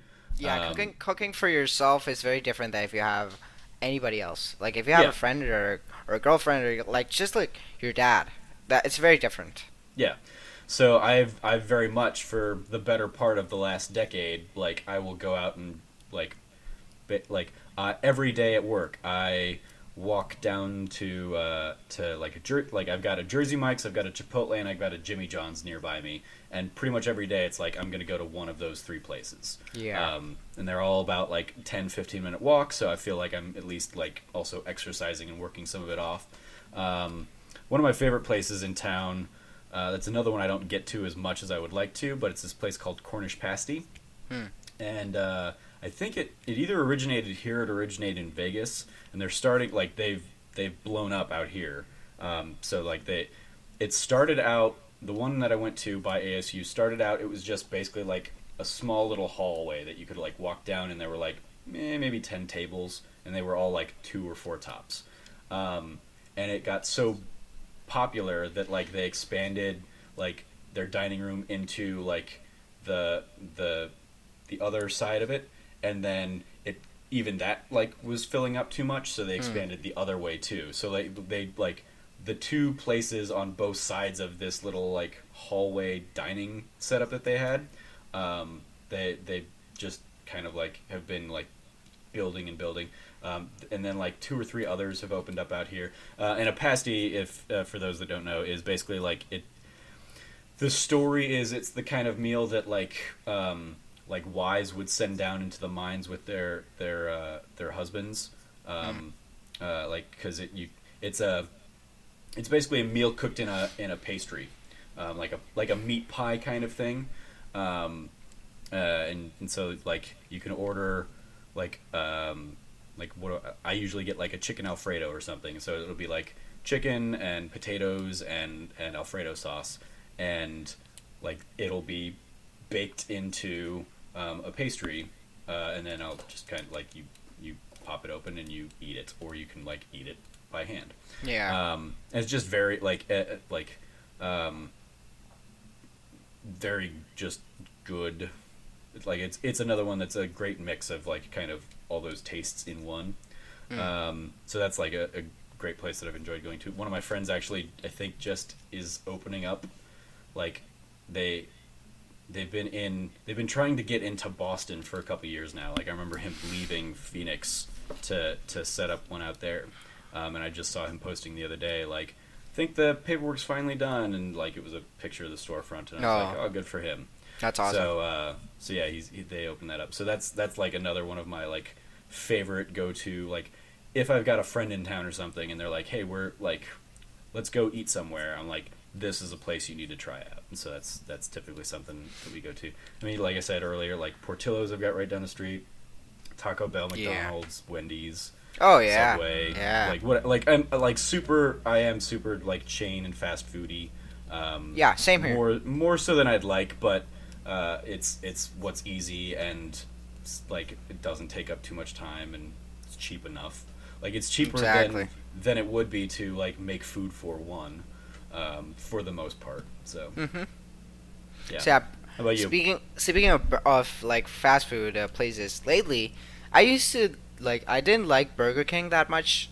Like really, I was like, yeah, they're okay burgers. I told you, I usually don't like when burgers have like that many sauces on them, and Burger King definitely does like puts a lot of mayo.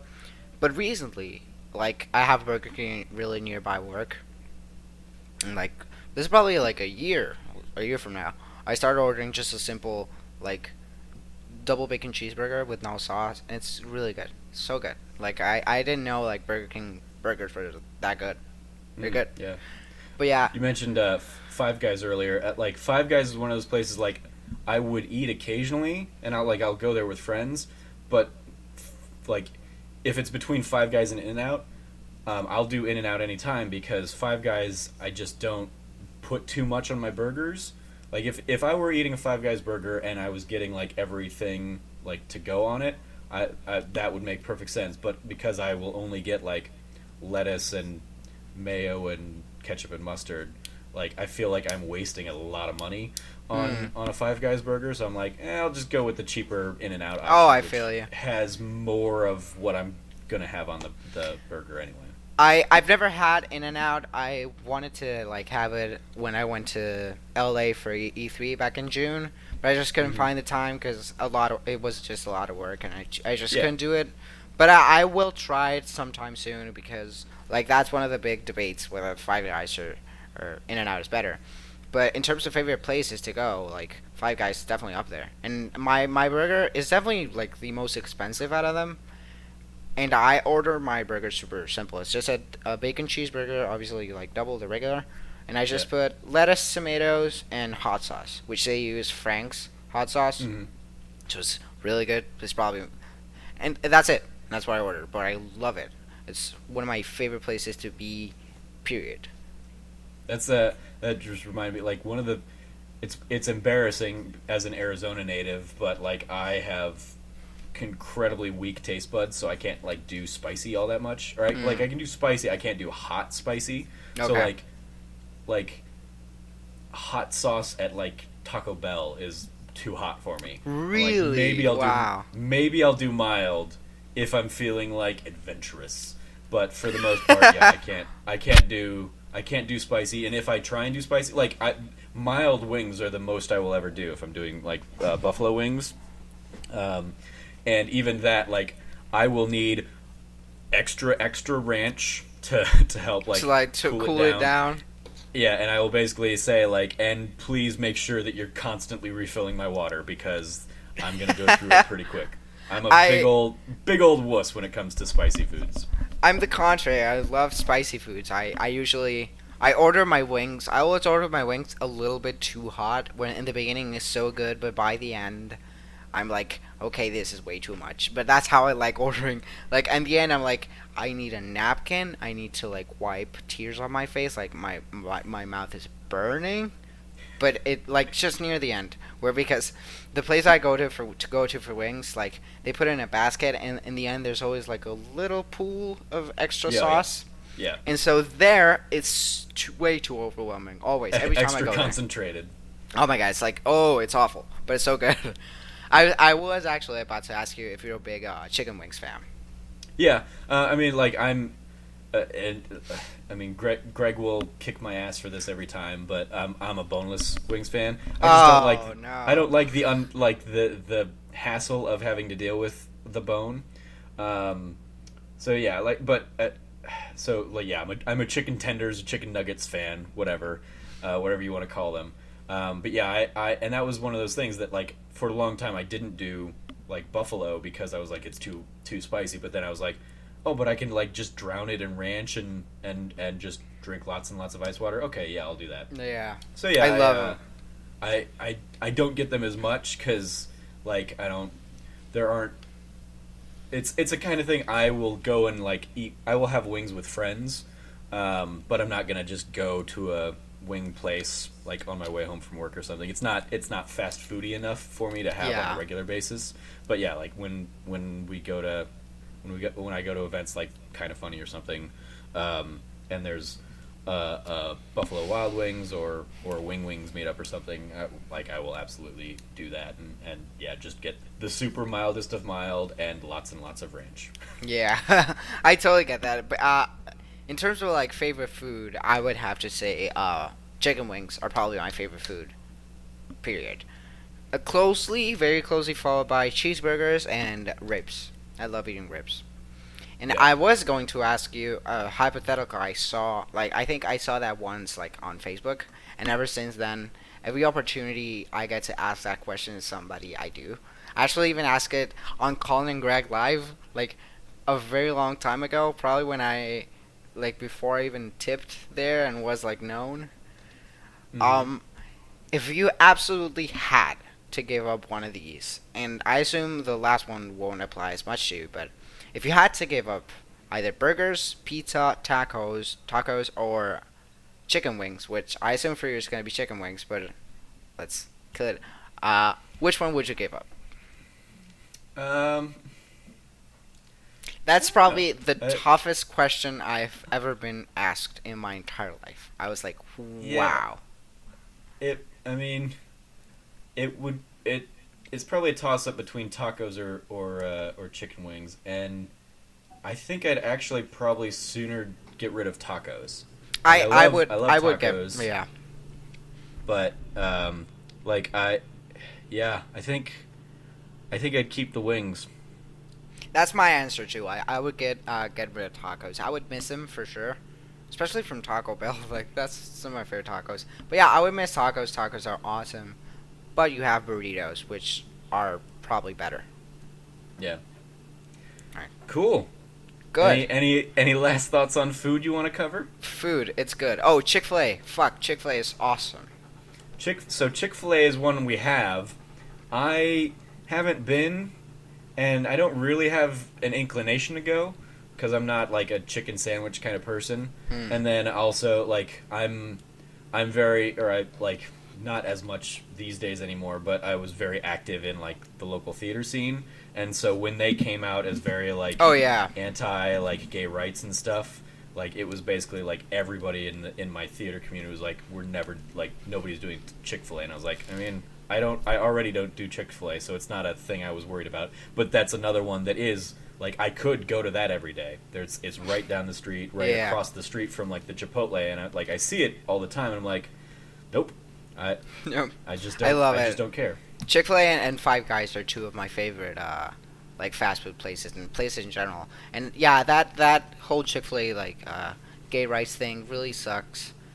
But I mean, like I I feel still bad when eat I go to a there. Jimmy John's because Jimmy John like loves hunting big game, and I'm like I feel Yeah. bad that like my money is going to support that in a very minute way, but I love the Jimmy John's bread too much to That's it. just give it I up. also love Chick-fil-A too much. I love it so much. If I was gay, I think I'd still go there. I'd be like, "Hey, your chicken sandwich is amazing." I'm sorry. Yeah.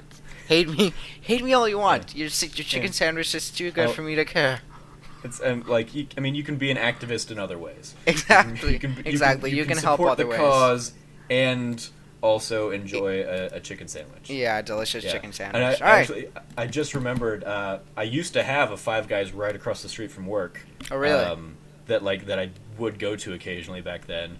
But like it closed down maybe like 3 or 4 months after I started. And like just suddenly it was gone. It was like I would walk by and then like I was gonna go there one day when I was like helping a friend move, and she was running late, so I was like, okay, well I'll just grab something at Five Guys, and I get there and there's like a sign on the door saying like this location is closed, Uh, no reason given or nothing. And Heartbreaking. I was like, that's weird.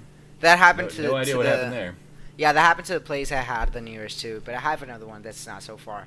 One thing I didn't even touch on, and just to kind of like go slightly by it, is like my family's Italian, like on my dad's side, like very Italian. My grandma was born in Italy. My grandpa was born in Italy too. They're both from a little town in Naples.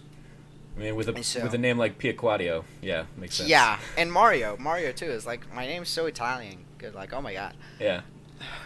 But like that's a thing that Italians are like known for. They really take a lot of pride in their food. And so I was raised in a very like in very Italian ways. I'm sure you've heard this before, if you've even heard like podcasts, because Brian Altano is one that always talks about that. Even more Colin Moriarty about Yep. like every Sunday having dinner with a family. Like grandma makes something and bakes a lot of shit, and I have a lot of family from New York too. Like most of my family's from New York.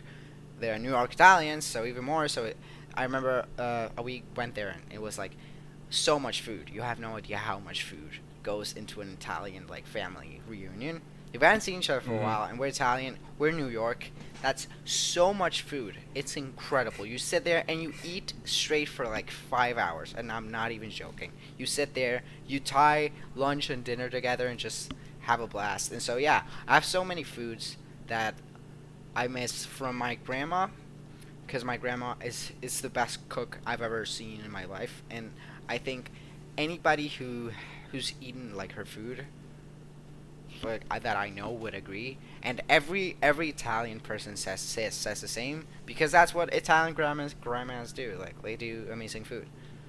But my dad's food is also incredible. Like it's my dad's such a good cook. I love to cook too, but I need to learn a lot of stuff. And now where he's still in Venezuela, he's gonna move, but he's gonna come come stay here in December.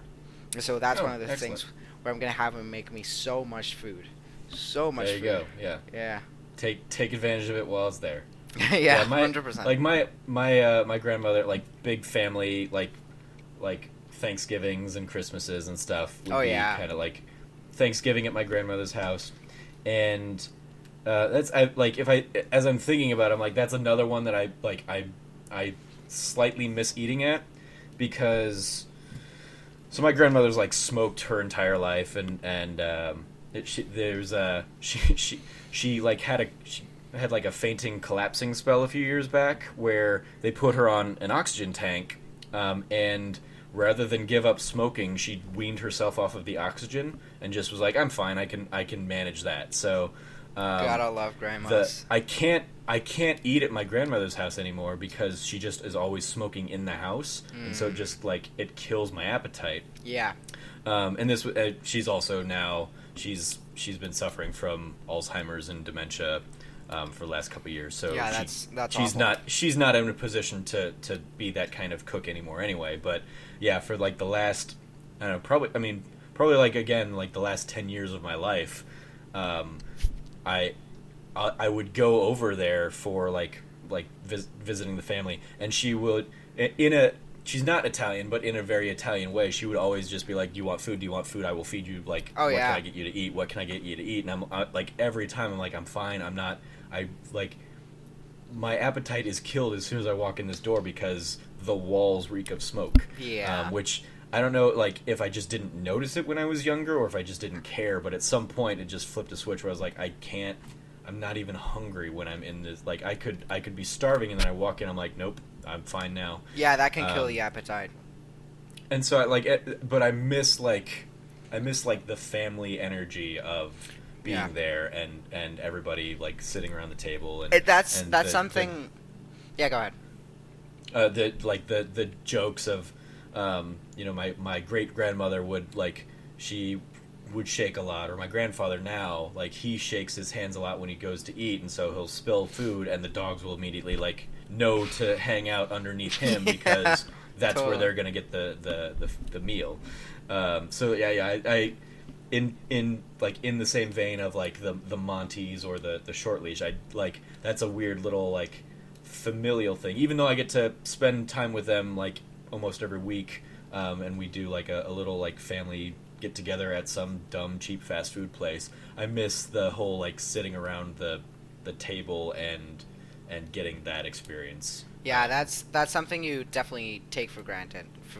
Yeah. Like that thing of going every week and having like food with your family is something that when you do have it, you don't really appreciate it as much as you should, and when you don't, you're like, oh, this was like special. I miss this. I definitely feel Yeah. that. Oh, it's the I've, kind of thing like I didn't do it for years because I've never my family lives 4 miles down that way, like exactly in the that. house that I grew up in. I like they've never been more than a 10-minute drive from me, apart from like a summer where I spent in New Mexico or stuff like that. But they've always been around, and I moved out, and I was like so glad for my independence that I would go months without seeing them, and my sister was the one that would always like stay with them, or she would like go to lunch with them regularly and hang out with them. And then when she moved away a few years ago, she and her fiance, her boyfriend then fiance, now husband, they moved away to Tennessee and then eventually to Texas. They're back now, but like while they were away, I kind of like stepped up to fill the void that like my family had with her. Whereas like she would always go eat with them. They were like, "Hey, Jamie's gone now. Like, do you want to come to family lunch?" And I was like, "All right, sure." And so I like that was what got me into it. Now that she's back, we're all around for it.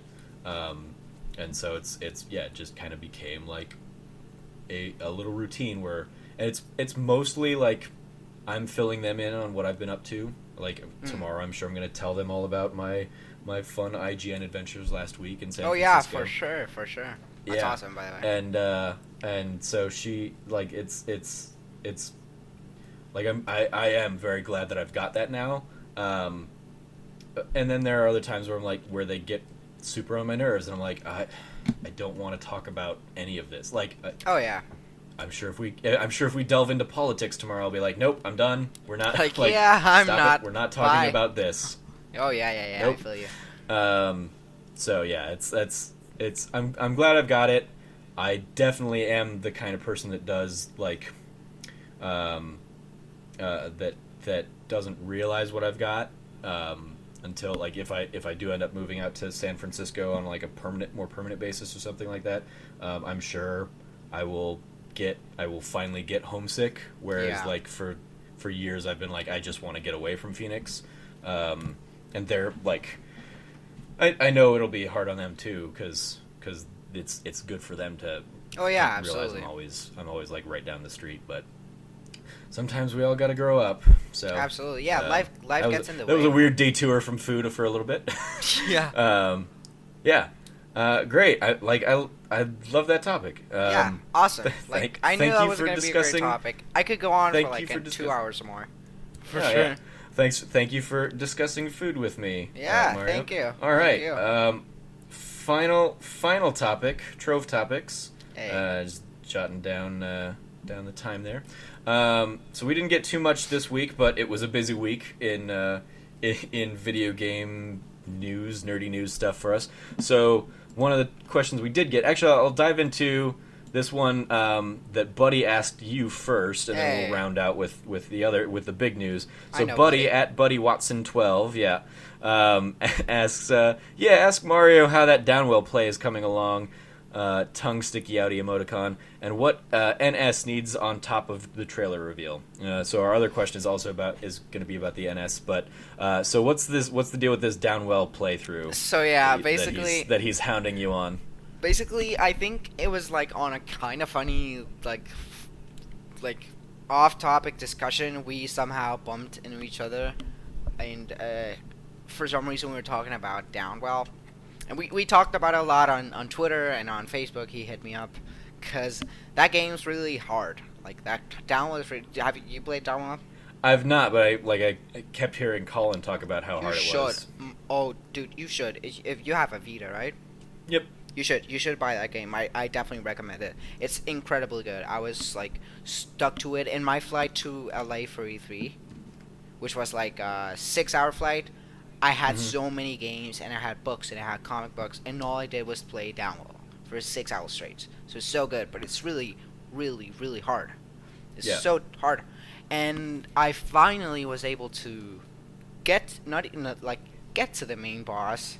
And once you get to the main boss, you kind of figure out a strategy of what gun, because throughout the whole game you just use the standard gun boots, but towards like the last stage and the boss, if you use that, you're fucked. You have to like build up. It's very strategical the way you have to do it. You have to like build up your ammo so you can get the laser, which is like the strongest weapon in the game, but it takes up a lot of ammo. And so he and I were speaking because we were like in very similar things. He was like, when he reached the boss, I was like starting to reach the boss, and he was like, yeah, that's really tough. And I finally beat it. I beat it first than him. I tweeted that. I was like so excited, and he hit me up on Facebook. I was like, how did you do it? I sort of told him, and then like I think 2 days after that, he beat it. He beat it too. I'm like, awesome, yay! Let's go for the platinum. Now for the platinum, there's something called hard mode. Hard mode is fucking insane, dude. There's 4 stages and a boss in Downwell. That's it. And in normal mode, to even get to the 4th stage, it took me probably something like 3 months of playing probably every night. It took me like 3 months. So imagine in fucking hard mode. I haven't passed World 2. Just for you, buddy. Dude, it's way too hard. It's fucking ridiculous. It's so hard. Oh my god, it's so hard. It's infuriatingly hard, but it's so good. That game's so good. Awesome. And then, so tying that into Brandon Gann asked the other question at GamesGan. I gotta ask, Nintendo Switch and Red Dead Redemption 2 trailer thoughts. Personally enjoyed them. So yeah, obviously Nintendo Switch, Red Dead 2, the big kind of news of this week.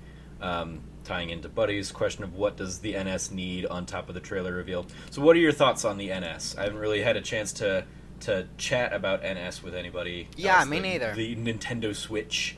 So what did you think of the trailer? Me neither. Interested to talk about that. First of all, I love how it's being called the NS because it was NX. Yeah.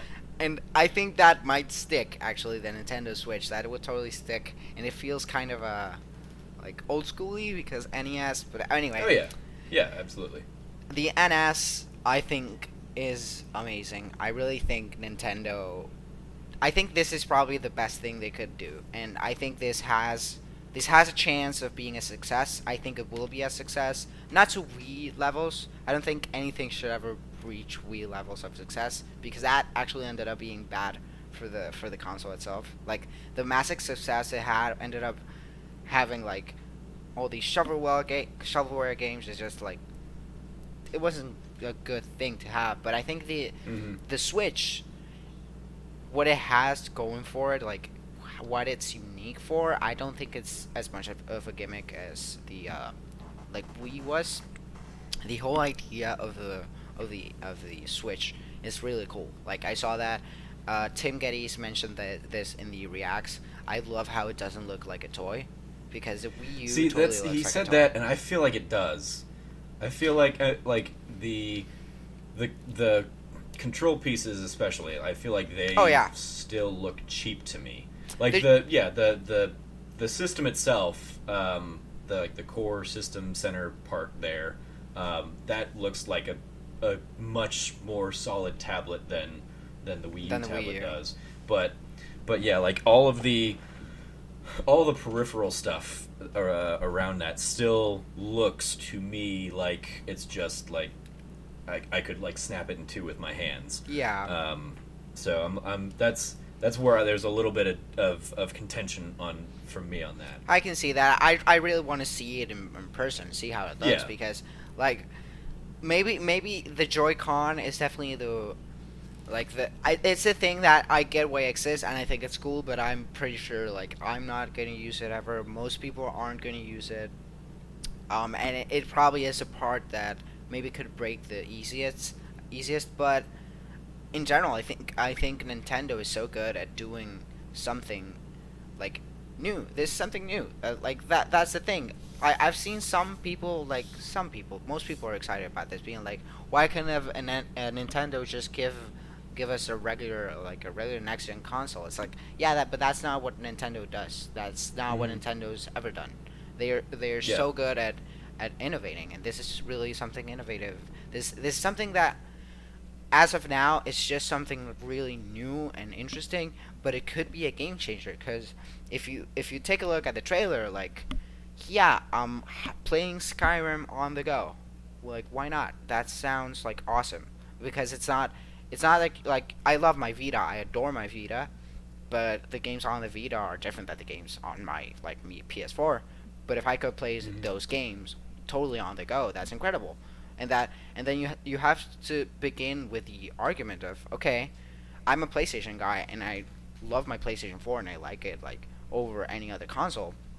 But if I want certain game and I have a Nintendo Switch, and let's say I'm a person who like travels a lot, I'm like, well, isn't it worth it to actually buy it on the Switch so I can have like that on the go thing? Like, okay, I could play on my PS4 and it's probably gonna look a little better, and maybe it'll run a little better, but I can also have it on the Switch, and I immediately get to have it on the go, and I think that is like really cool. We still need to know And what that's battery life is and all that. It's still a lot of yeah. stuff. Absolutely, yeah. The weird thing about that, like the on the go argument, and like I was actually thinking back as looking at like we talked about this on your show, like when I came and did Oh PS yeah, we Enthusiast. did, we did. Like we had like a little diversion into like what the NX needs to be, and we talked then about like is it console gaming on the go or is it like on the go gaming that can like go up onto a console, Yeah, and it's and it's the first and one. it's yeah. Well, jury's out on that for me still. Mm. Um, but because it's like there's no way it's going to be as powerful, obviously, as like the current level of Yeah. consoles. Um, and even that though, I sit there and I'm like what when I was watching the trailer, I was like I especially this last year, I travel more than like most people I know, unless you're like in the industry, in that sense. And even when I'm traveling, like I'm that's only a few hours I'm putting into any Mm. of those kinds of consoles. Like I don't have a commute that like I have a commute, but I have to drive through it, so I'm not like playing my game on the go on my commute. So like on the go gaming isn't really for me. Um, uh, and I do like everything I saw in the trailer, and I tweeted out something to this effect. Like seems like it would have been like this is the kind of thing that when I was 10 and playing like a Game Boy, absolutely it would have been amazing because I'm sitting in the back seat of my car, my parents' cars. They're driving me around places. I can play this amazing thing when we go on like road trips or when we do fly somewhere. I could play it there on the plane. But as the adult that I have to be now, where I don't have the luxury, like the most I've been playing like a handheld in probably the last couple of years, even with my Vitas, is right now I'm playing through Dragon Quest Seven on my 3DS, Okay. and that's I play that for a little bit before I go to bed each night, kind of thing.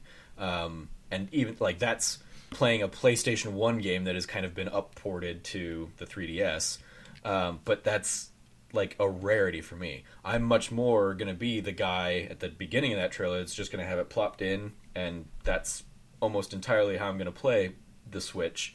So everything else for me ends up kind of feeling like, well, how is how is this system's ability to do all of that other stuff? How is that going to negatively impact me as a gamer? Okay. Like one of the things that I haven't really seen a lot of people talking about, but it's like one of the immediate things I think of is in that scene where they're showing either when they're in the back of the car playing Mario Kart or when they're playing the basketball game like on the court, and Yeah. it's okay. Like you can play a game with only half of the controller, so all you have there is like the analog stick and like four buttons Yeah. and a shoulder button or I've something. seen that too, and So that's really strange too. I so don't really that get that. so that like really means very simplified control schemes.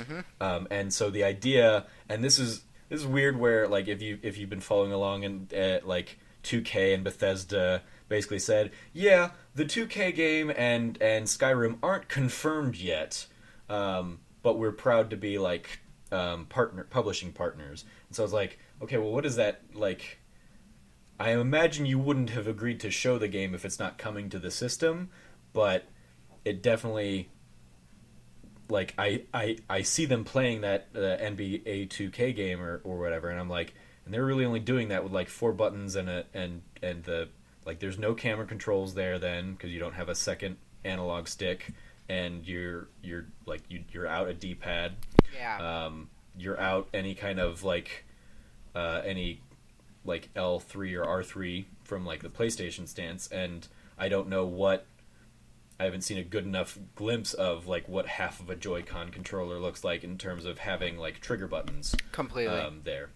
So like that's what, because if you look since like GameCube, Nintendo controllers have been getting more.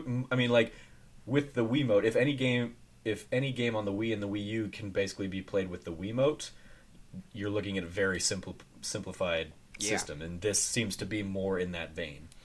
So that's like one of my biggest concerns. I mean, like yeah, we can touch on battery life No, it's totally and valid. It's valid for sure. and so like I sit there and I'm like, okay, well if this game that I want to play on the Switch also has to be able to be played in that kind of configuration, how deep and how complex of games will we get on that system? Yeah. Or are there games that like you can't play, like you can only play it in like that configuration, and then you get like a completely different experience if you're going to split it up and play like even the Mario Kart demo that they showed. It's like okay, I feel like I need more than like this and the four buttons. So yeah, those are like my biggest concerns on the Switch. Definitely. And yeah, actually, like you said, that's one of the things that jumped out to me for sure. Like in the sense of the two guys just playing with the half of a Joy-Con controller. It's like, yeah, well, that seems very weird. Like that's why the D-pad is not like a regular D-pad, where it's like Yeah, four buttons.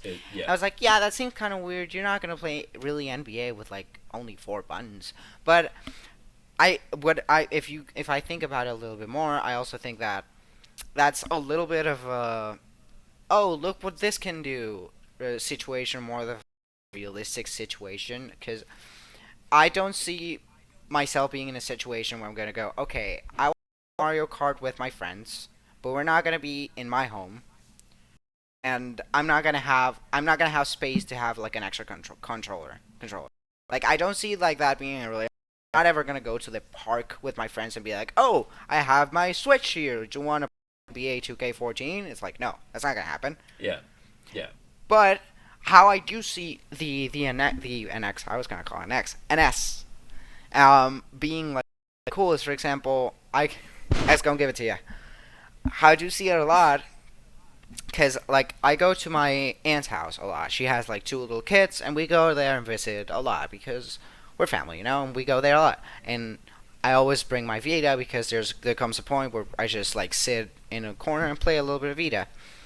And like where I really see a very cool with the Switch is like being like, okay, let's say I'm playing The Witcher, right? And I'm in the middle of Witcher, and my mom goes, "Hey, you want to go to your aunt's house?" I'll be like, "Okay, sure."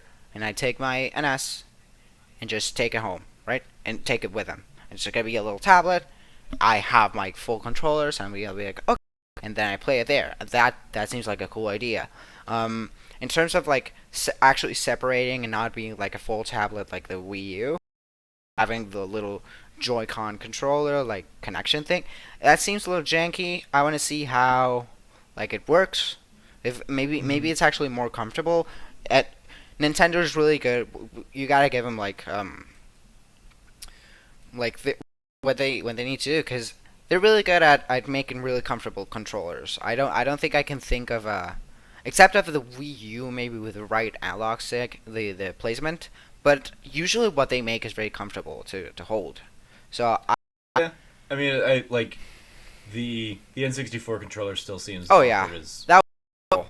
but yeah, totally. But seeing the from the GameCube onwards, even the Wii seems like a very weird configuration. We're like, no, there's no way this good, but it actually was. Like when you were playing a Wii with a nunchuck and a Wii mode, that felt awesome. You were great. Like the nunchuck felt great, and it felt natural. The Wii U gamepad, I think it feels pretty comfortable to hold, even though I don't like the gamepad in general. I think it's a comfortable thing. So I think they can find a way to make this little square thing like comfortable to hold. And I don't know, like I was saying, yeah, the Joy-Con thing, like reverse. I don't think anybody's really like use that because that just Mhm. doesn't seem comfortable. I think a more like like plausible situation is being like, oh hey, we're going to X person's house. Let's say Mike's house. We want to play like Mario Kart, and be like, okay, take my NX, and I'm gonna get a Pro controller, and I'll be like, okay, so I'm gonna play with a Joy-Con, and you'll play with a Pro controller. That seems like way more realistic. Yeah, Just a little bit of preparation for myself, like just a gamepad, like a gamepad. I don't even need the connection. Just holding it, like if it was a whole unit, because I don't also see a lot of situations where I want to play, but I don't want to hold the thing. I want to like put it down and then have a controller separate. Because if I'm on the go, it's like more comfortable to just have one. hmm And for myself, I think that's great. I if the battery life's like 3 4 hours, I'm like yes, totally. Because I don't travel that much. I will start a little more bit more, start to go like to more events and stuff, and I'm sure that'll help for sure. But for stuff like this, where it's not like necessarily having to be on a train, but it being like, oh, right now I can leave my home if I'm gonna do something else. I can bring my car like with no problem. If I'm playing Skyrim and I want to like finish, and I don't have to pause for my play rest mode. It's just like okay, I'll take it with me, and when I get a chance, I'll finish that, and I'm good. And it seems really good. yeah. And I also saw, I don't know if you saw this on the Kind of Funny Facebook group like this concept. It was basically a drawing. Oh, with the like different. I saw that that Yeah. Beyond person actually posted Oh, that. Beyond. It wasn't Beyond. And like, Well, it like it got posted in Beyond a while mm, back, or Beyond or NBC. I guess probably it was NBC. maybe. Um, but yeah, it is an IGN fan that like did that mock up of like the where you've got like the Joy-Con that's like a fishing rod and a Joy-Con that's like Yeah. a yokai watch thing. And Yeah. and that's like really smart. Like, it's not something you necessarily sell. Like, oh, we're gonna make so much money off of these. It could be something like there was one that was a GameCube controller, and that for Hmm. Smash, like boom, solved that problem Yeah. was solved. And you could be like, if you buy Smash for the Switch, it'll come with that with the right side of a Joy-Con controller. Yep. There's a GameCube controller. Yeah. My favorite I think is like the Pokemon Snap one. Oh, like a camera. There's one for Resident Evil, kind of a gun, and I could definitely see that Nintendo doing that because Nintendo does a lot of stuff like that. They sell hardware and they sell accessories with them, and Yeah. it's like a That's cool idea. Yeah, absolutely. When I first saw that a few weeks ago, I was like that could sell me on the idea. One of the things I'm also curious about it's not a concern so much, but like they kind of excuse me, they suggest as much in the when they're doing the airplane segment of the commercial. He's got like the control. He's just kind of sitting there with the two halves, and he's Yeah, playing which awkward, right? He's like, looks super awkward, but the bigger thing there is like, okay, so they're wireless. So like yeah, what like is there latency there? Are they always wireless even if you've got it like connected? Is it still basically just a wireless like question. to the Yeah, device or that's something like a good that? question. It'll be interested to see kind of and if they are like what's the range on that? Like can I be like how far since they're wireless and I'm sitting like kind of like how far away from the TV do I have to be? I'm sure it's not like I'm sure I could be like 20 feet away, which I've Yeah, never actually be yeah, 20 feet because it's away such a small and do screen. it. Anyways. Exact. That's the other thing. Like the playing it on its own, it looks like an iPhone or something. Like it looks like the size of an iPhone 7 or something like that. Yeah, I'm like, I I am not interested in like I had road trips where we would play like Super Nintendo on like a TV like this big, and it would be like me and my sister playing Mario Kart or something like that, and I'm like, oh, I like having a big screen TV yeah, that I can play on. I don't want to play like console quality games on something this tiny. this tiny. Yeah, Like I mean, even the Vita, it's like I like the experiences I have on the Vita because they're built for that, not they're built for both. So again, that's kind of my concern. I love the idea of the like it's an all-in-one kind of thing, yeah, but again, I'm wary of okay, well, if I'm playing something that looks great on something this, how is it going to look on my 60-inch TV? totally. Like how does that up or res down? Is the where is the disconnect there going to be? I In the also same way that like playing no. VR right now, I Mm. can like I it looks fine when it's like right in front of us here, but then yeah, as soon as I pull the headset up and I see what like other people who are looking at the TV are seeing, it's like oh that doesn't look as good at Oh yeah, all. yeah, yeah, yeah. It's totally. And another thing I really like, and going a little bit more into the this software side of things, is that presumably this Nintendo no longer has two different people to games for two things. I really like the Yeah, idea of being like, okay, who made Super Mario 3D Land, team who made Super Mario 3D World, like they're not gonna be separate. They're gonna be doing okay. You do the DS version and you do the Wii U version. It's the same game. So really cool that all of those efforts go to one thing. Mean more games, even better games actually. I really like that, and it's like you can finally get what people have been asking for of like a home console Pokemon, maybe even an MMO if they're gonna actually make it, but like a like even higher quality console Pokemon, and it's gonna be and it's also gonna be which is what we Pokemon, and that just sounds cool. I think Nintendo has a good one on them. I really do. I think they have it's an idea they can that up real fast. For example, if the NX uh itself, if the only way to manage it is like that's an immediate problem. No way to they could do that. Who fuck it's Nintendo? They could screw that up. If yep. able to it, you're fine. Maybe they do like no. The only way is to dock it, and that's no. That's not the problem. But so far, what we've seen, has me excited. If I could for it now, I would. Definitely would. Mm. I think it's novel, and I'm interested just to. I intend. I skipped the Wii U 3DS entirely. And I just miss it, and I think probably not Wii, but I definitely put him back as pick hardware maker. Yeah, I'll definitely be curious to see where it lands wise Hmm. because I mean it is basically a hybrid of like on the go console. You imagine it's going to be a really expensive handheld or somewhat cheap console, and so it'll be a matter of like I mean worst case scenario it's an handheld and expensive. Yeah. Um, Like 500.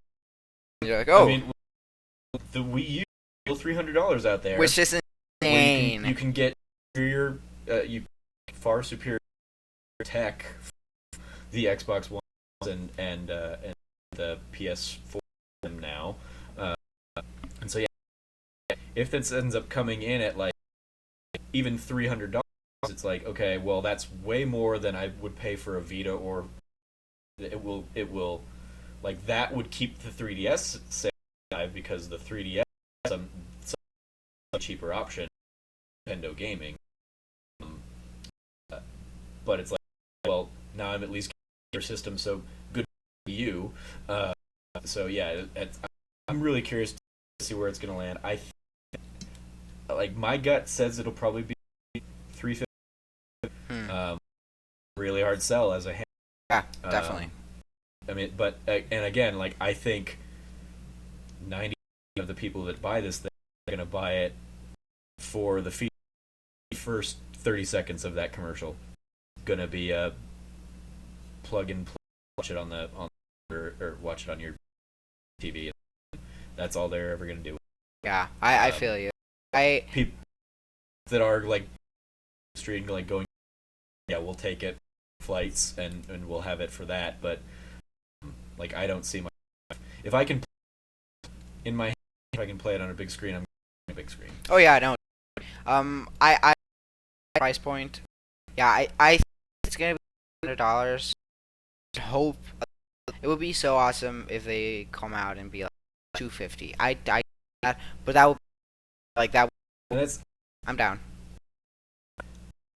even fathom. Oh no, me neither. Because the Wii is still at 300. There's no way they're gonna come out with more expensive product and success. Yeah. But imagine, like, not in the way as a trailer. You're not gonna you're to and you're gonna be like, oh, I'm doing my NX. But imagine, yeah, I love that post so much. Yeah. But imagine, like, there's a lot of cool things. Imagine, kind of funny 3, right? That's 4. Because it's gonna be released for 3. Let's say kind of funny, like, It's coming. It's coming. oh yeah, that's right. If it comes like middle, Kind of Funny Live 3, assuming past it's gonna be probably March. end May. Okay, so Kind of yeah, Funny you're Live right. 3. Kind of Funny Live 3 was like Memorial. It's Where it's gonna hit. So yeah, let's say like 3, we have like a ton of meat that we did. Okay, today, all right. And obviously, us broke switches, and probably your pro would be like, let's go there and be like, I really you and bring my NES and bring your controller, and it's totally on a small screen, and you're not gonna be as a TV, but it's or wings where wing sauce are expensive. Horrible idea. Which NS, you're totally right. But like that's something you can't now. Remote play, and remote play, because this is so you're not. The argument I would have would be, well, we can NS's and play Smash on NS You're together. right. You could, or like pass up and down, and that's at the at PAX West. Like, all I did, like, I just 3DS just to Street Pass and restart. There's a new 3DS for the last one in the last time I was there, so I was like, well, I'm just gonna fill in puzzle. Straight up. And that was what I did in the lines. Yeah, you're right. I think we can get some can't do right. That's what I'm trying to go. Yeah, we're gonna give you something obviously not powerful, but it's something who can some of the next gen games. If we saw like Skyrim, it was shown in the trailer. It can run Skyrim like and so you have this gaming on the actual is like take it. So any game being like to your house that if you don't or stuff like that that's cool. If probably not you or not time, but 10% of the time you did before, and that's that. It's just something novel. Oh, what like how that Definitely. like I said, if it did get restricted, like play with just and like is that for more of those experiences. I Skyrim being Rim is 5 years old now. Oh yeah. I remember when the Wii came out, like, one of the for the Wii U, which at that old people were like, "It's lame. Why are you from a year ago? This is stupid." Like, no, you're a game from 5. Yes. Oh my god, mine is blue. What are you? Yeah. Yeah, definitely. Definitely. So that's just a fun hypocrisy within current hype culture of our ecosystem. It just I'm fascinated by it. It goes at Nintendo's job because you're acting people will be like, wow. But how the idea of take a if it's on so that doing something right. Here's hope. So for you, need anything on top of the trail?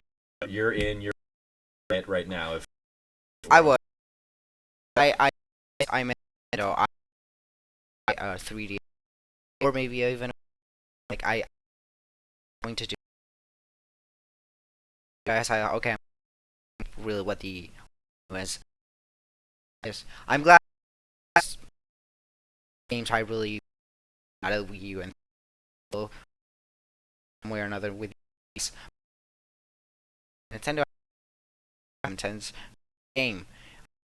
It wasn't great games, and I miss. I think Magic. Not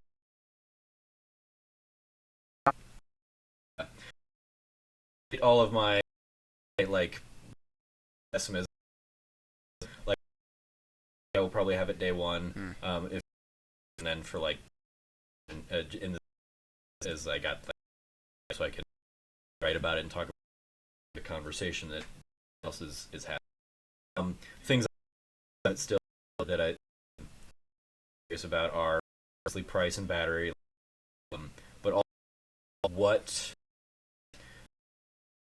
the the the network of NS is an evolved version of the virtual console, the Nintendo got now on like Wii U and 3. Like, will we ever get to keep since if I bought on my will of that anywhere in my and get that in my 3D when I that I had bought and downloaded DS and had to if I want again, which is so right because it's not a it's attached to and that's like many times I can buy Mario 3 and I play Super and not paying for full game. So that's the biggest of the non-standards and price about is going to be is the and a online account. I totally For them. that they really are like stupid to say with all that and all the not managed that and extra like that. We way after PS.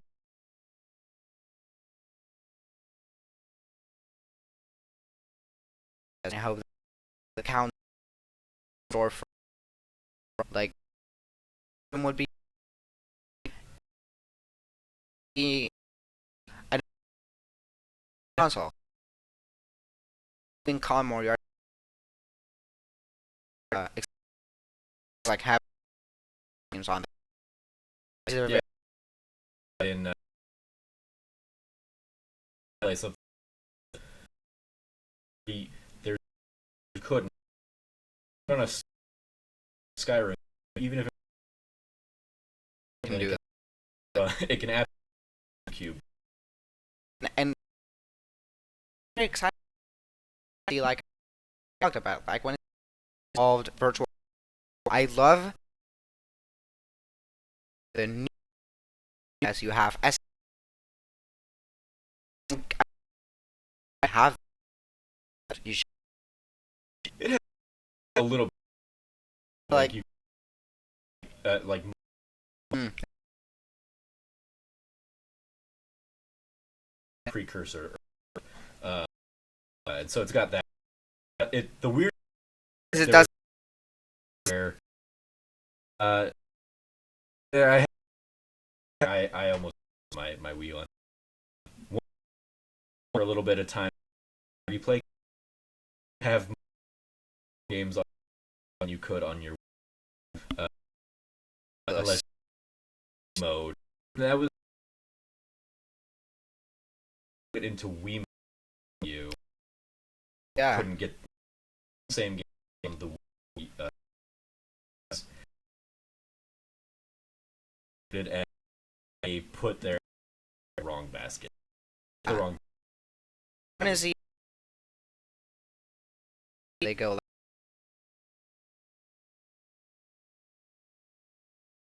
like, you know, on the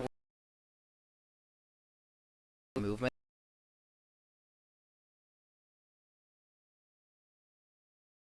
okay these is okay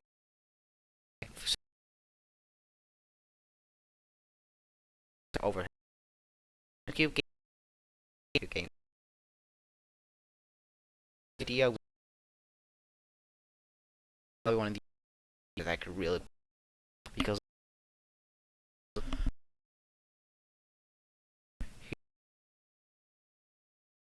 you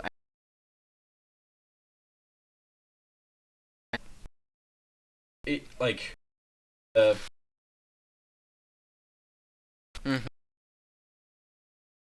trying to like on the Smash and the it, on super that's I guess player of much of what has his and that's what's what certain as out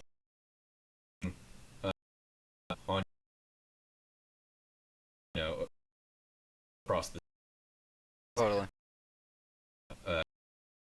to audience. So, on the NS, other big previously a little bit, and then we got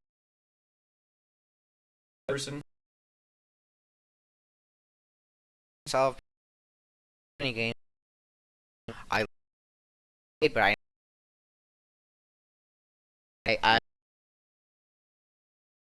Nightmare like the one pick.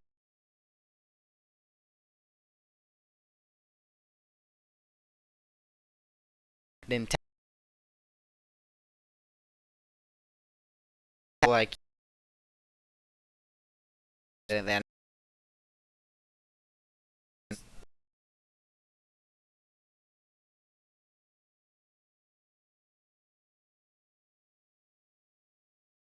of the night.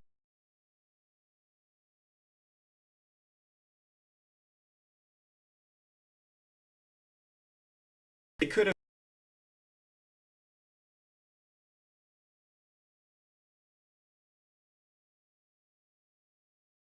They're like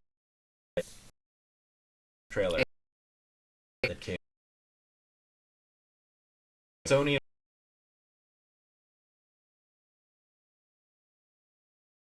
And then like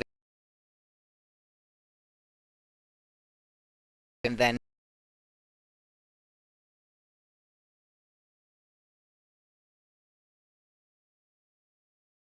say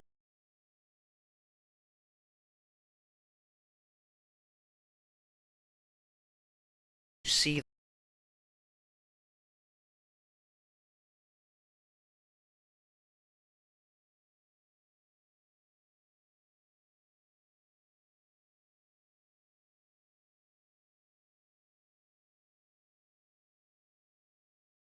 and I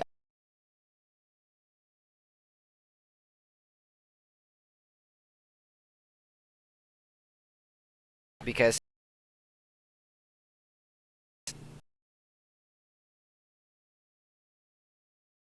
beautiful thing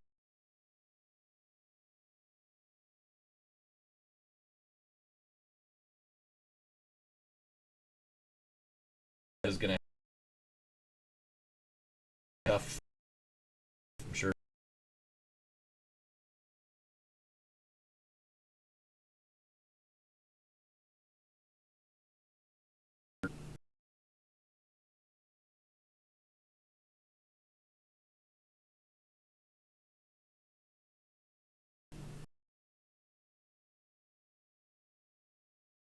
that like is gonna be, and then it got.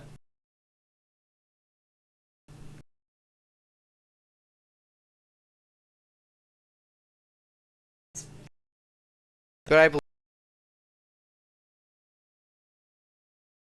May fit conference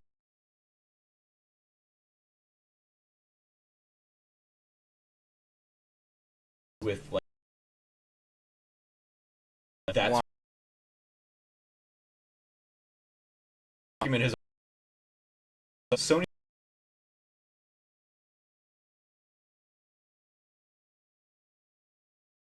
stuff. They were talking about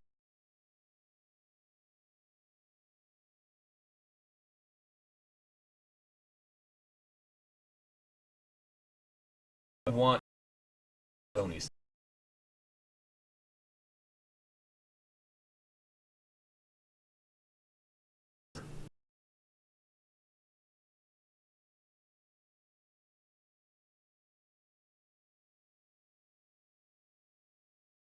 there, but a year of the conference.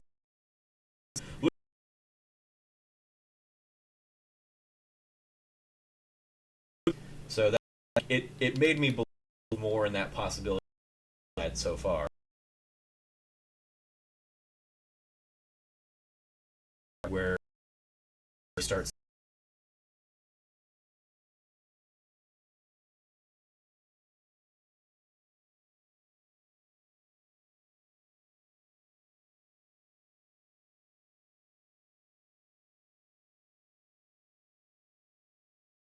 Probably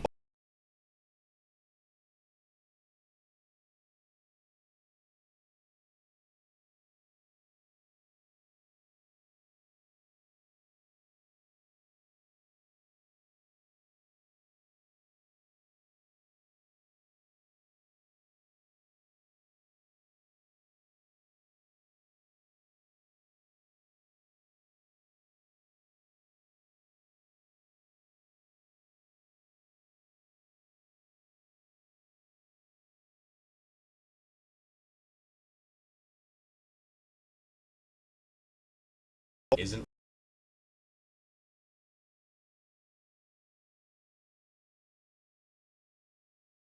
fifth.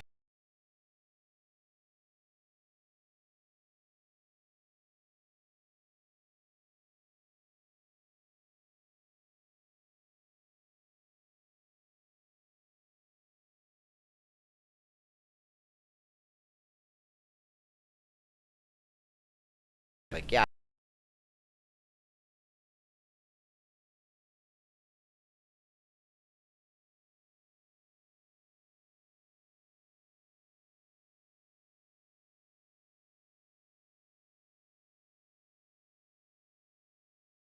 Red Dead?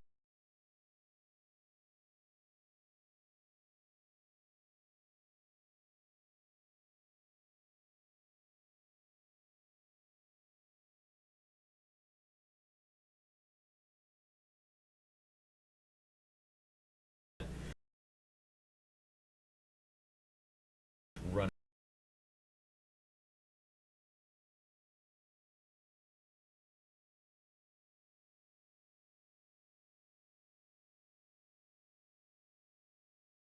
kind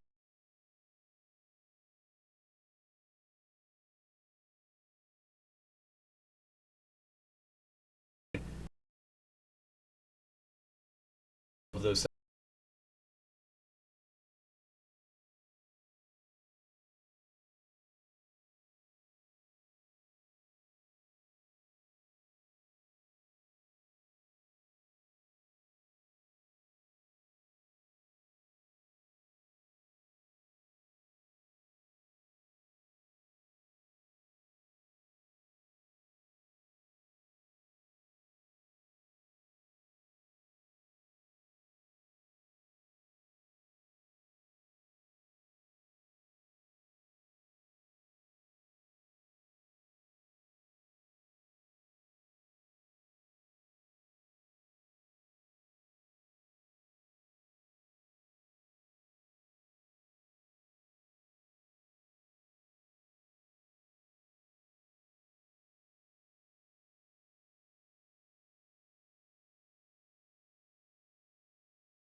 great break.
you're gonna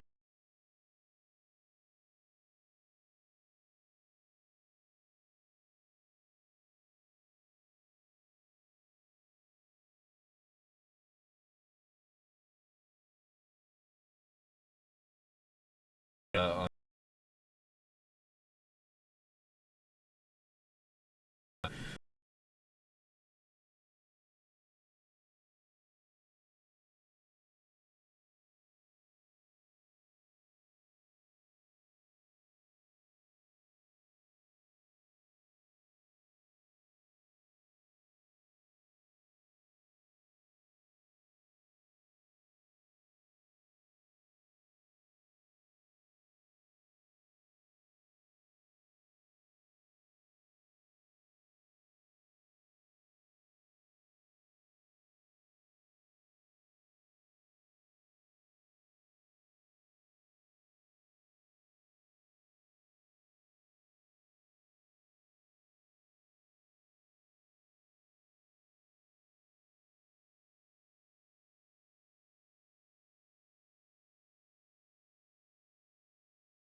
Well, thank you everybody for watching, and until next time, insert closing tag here.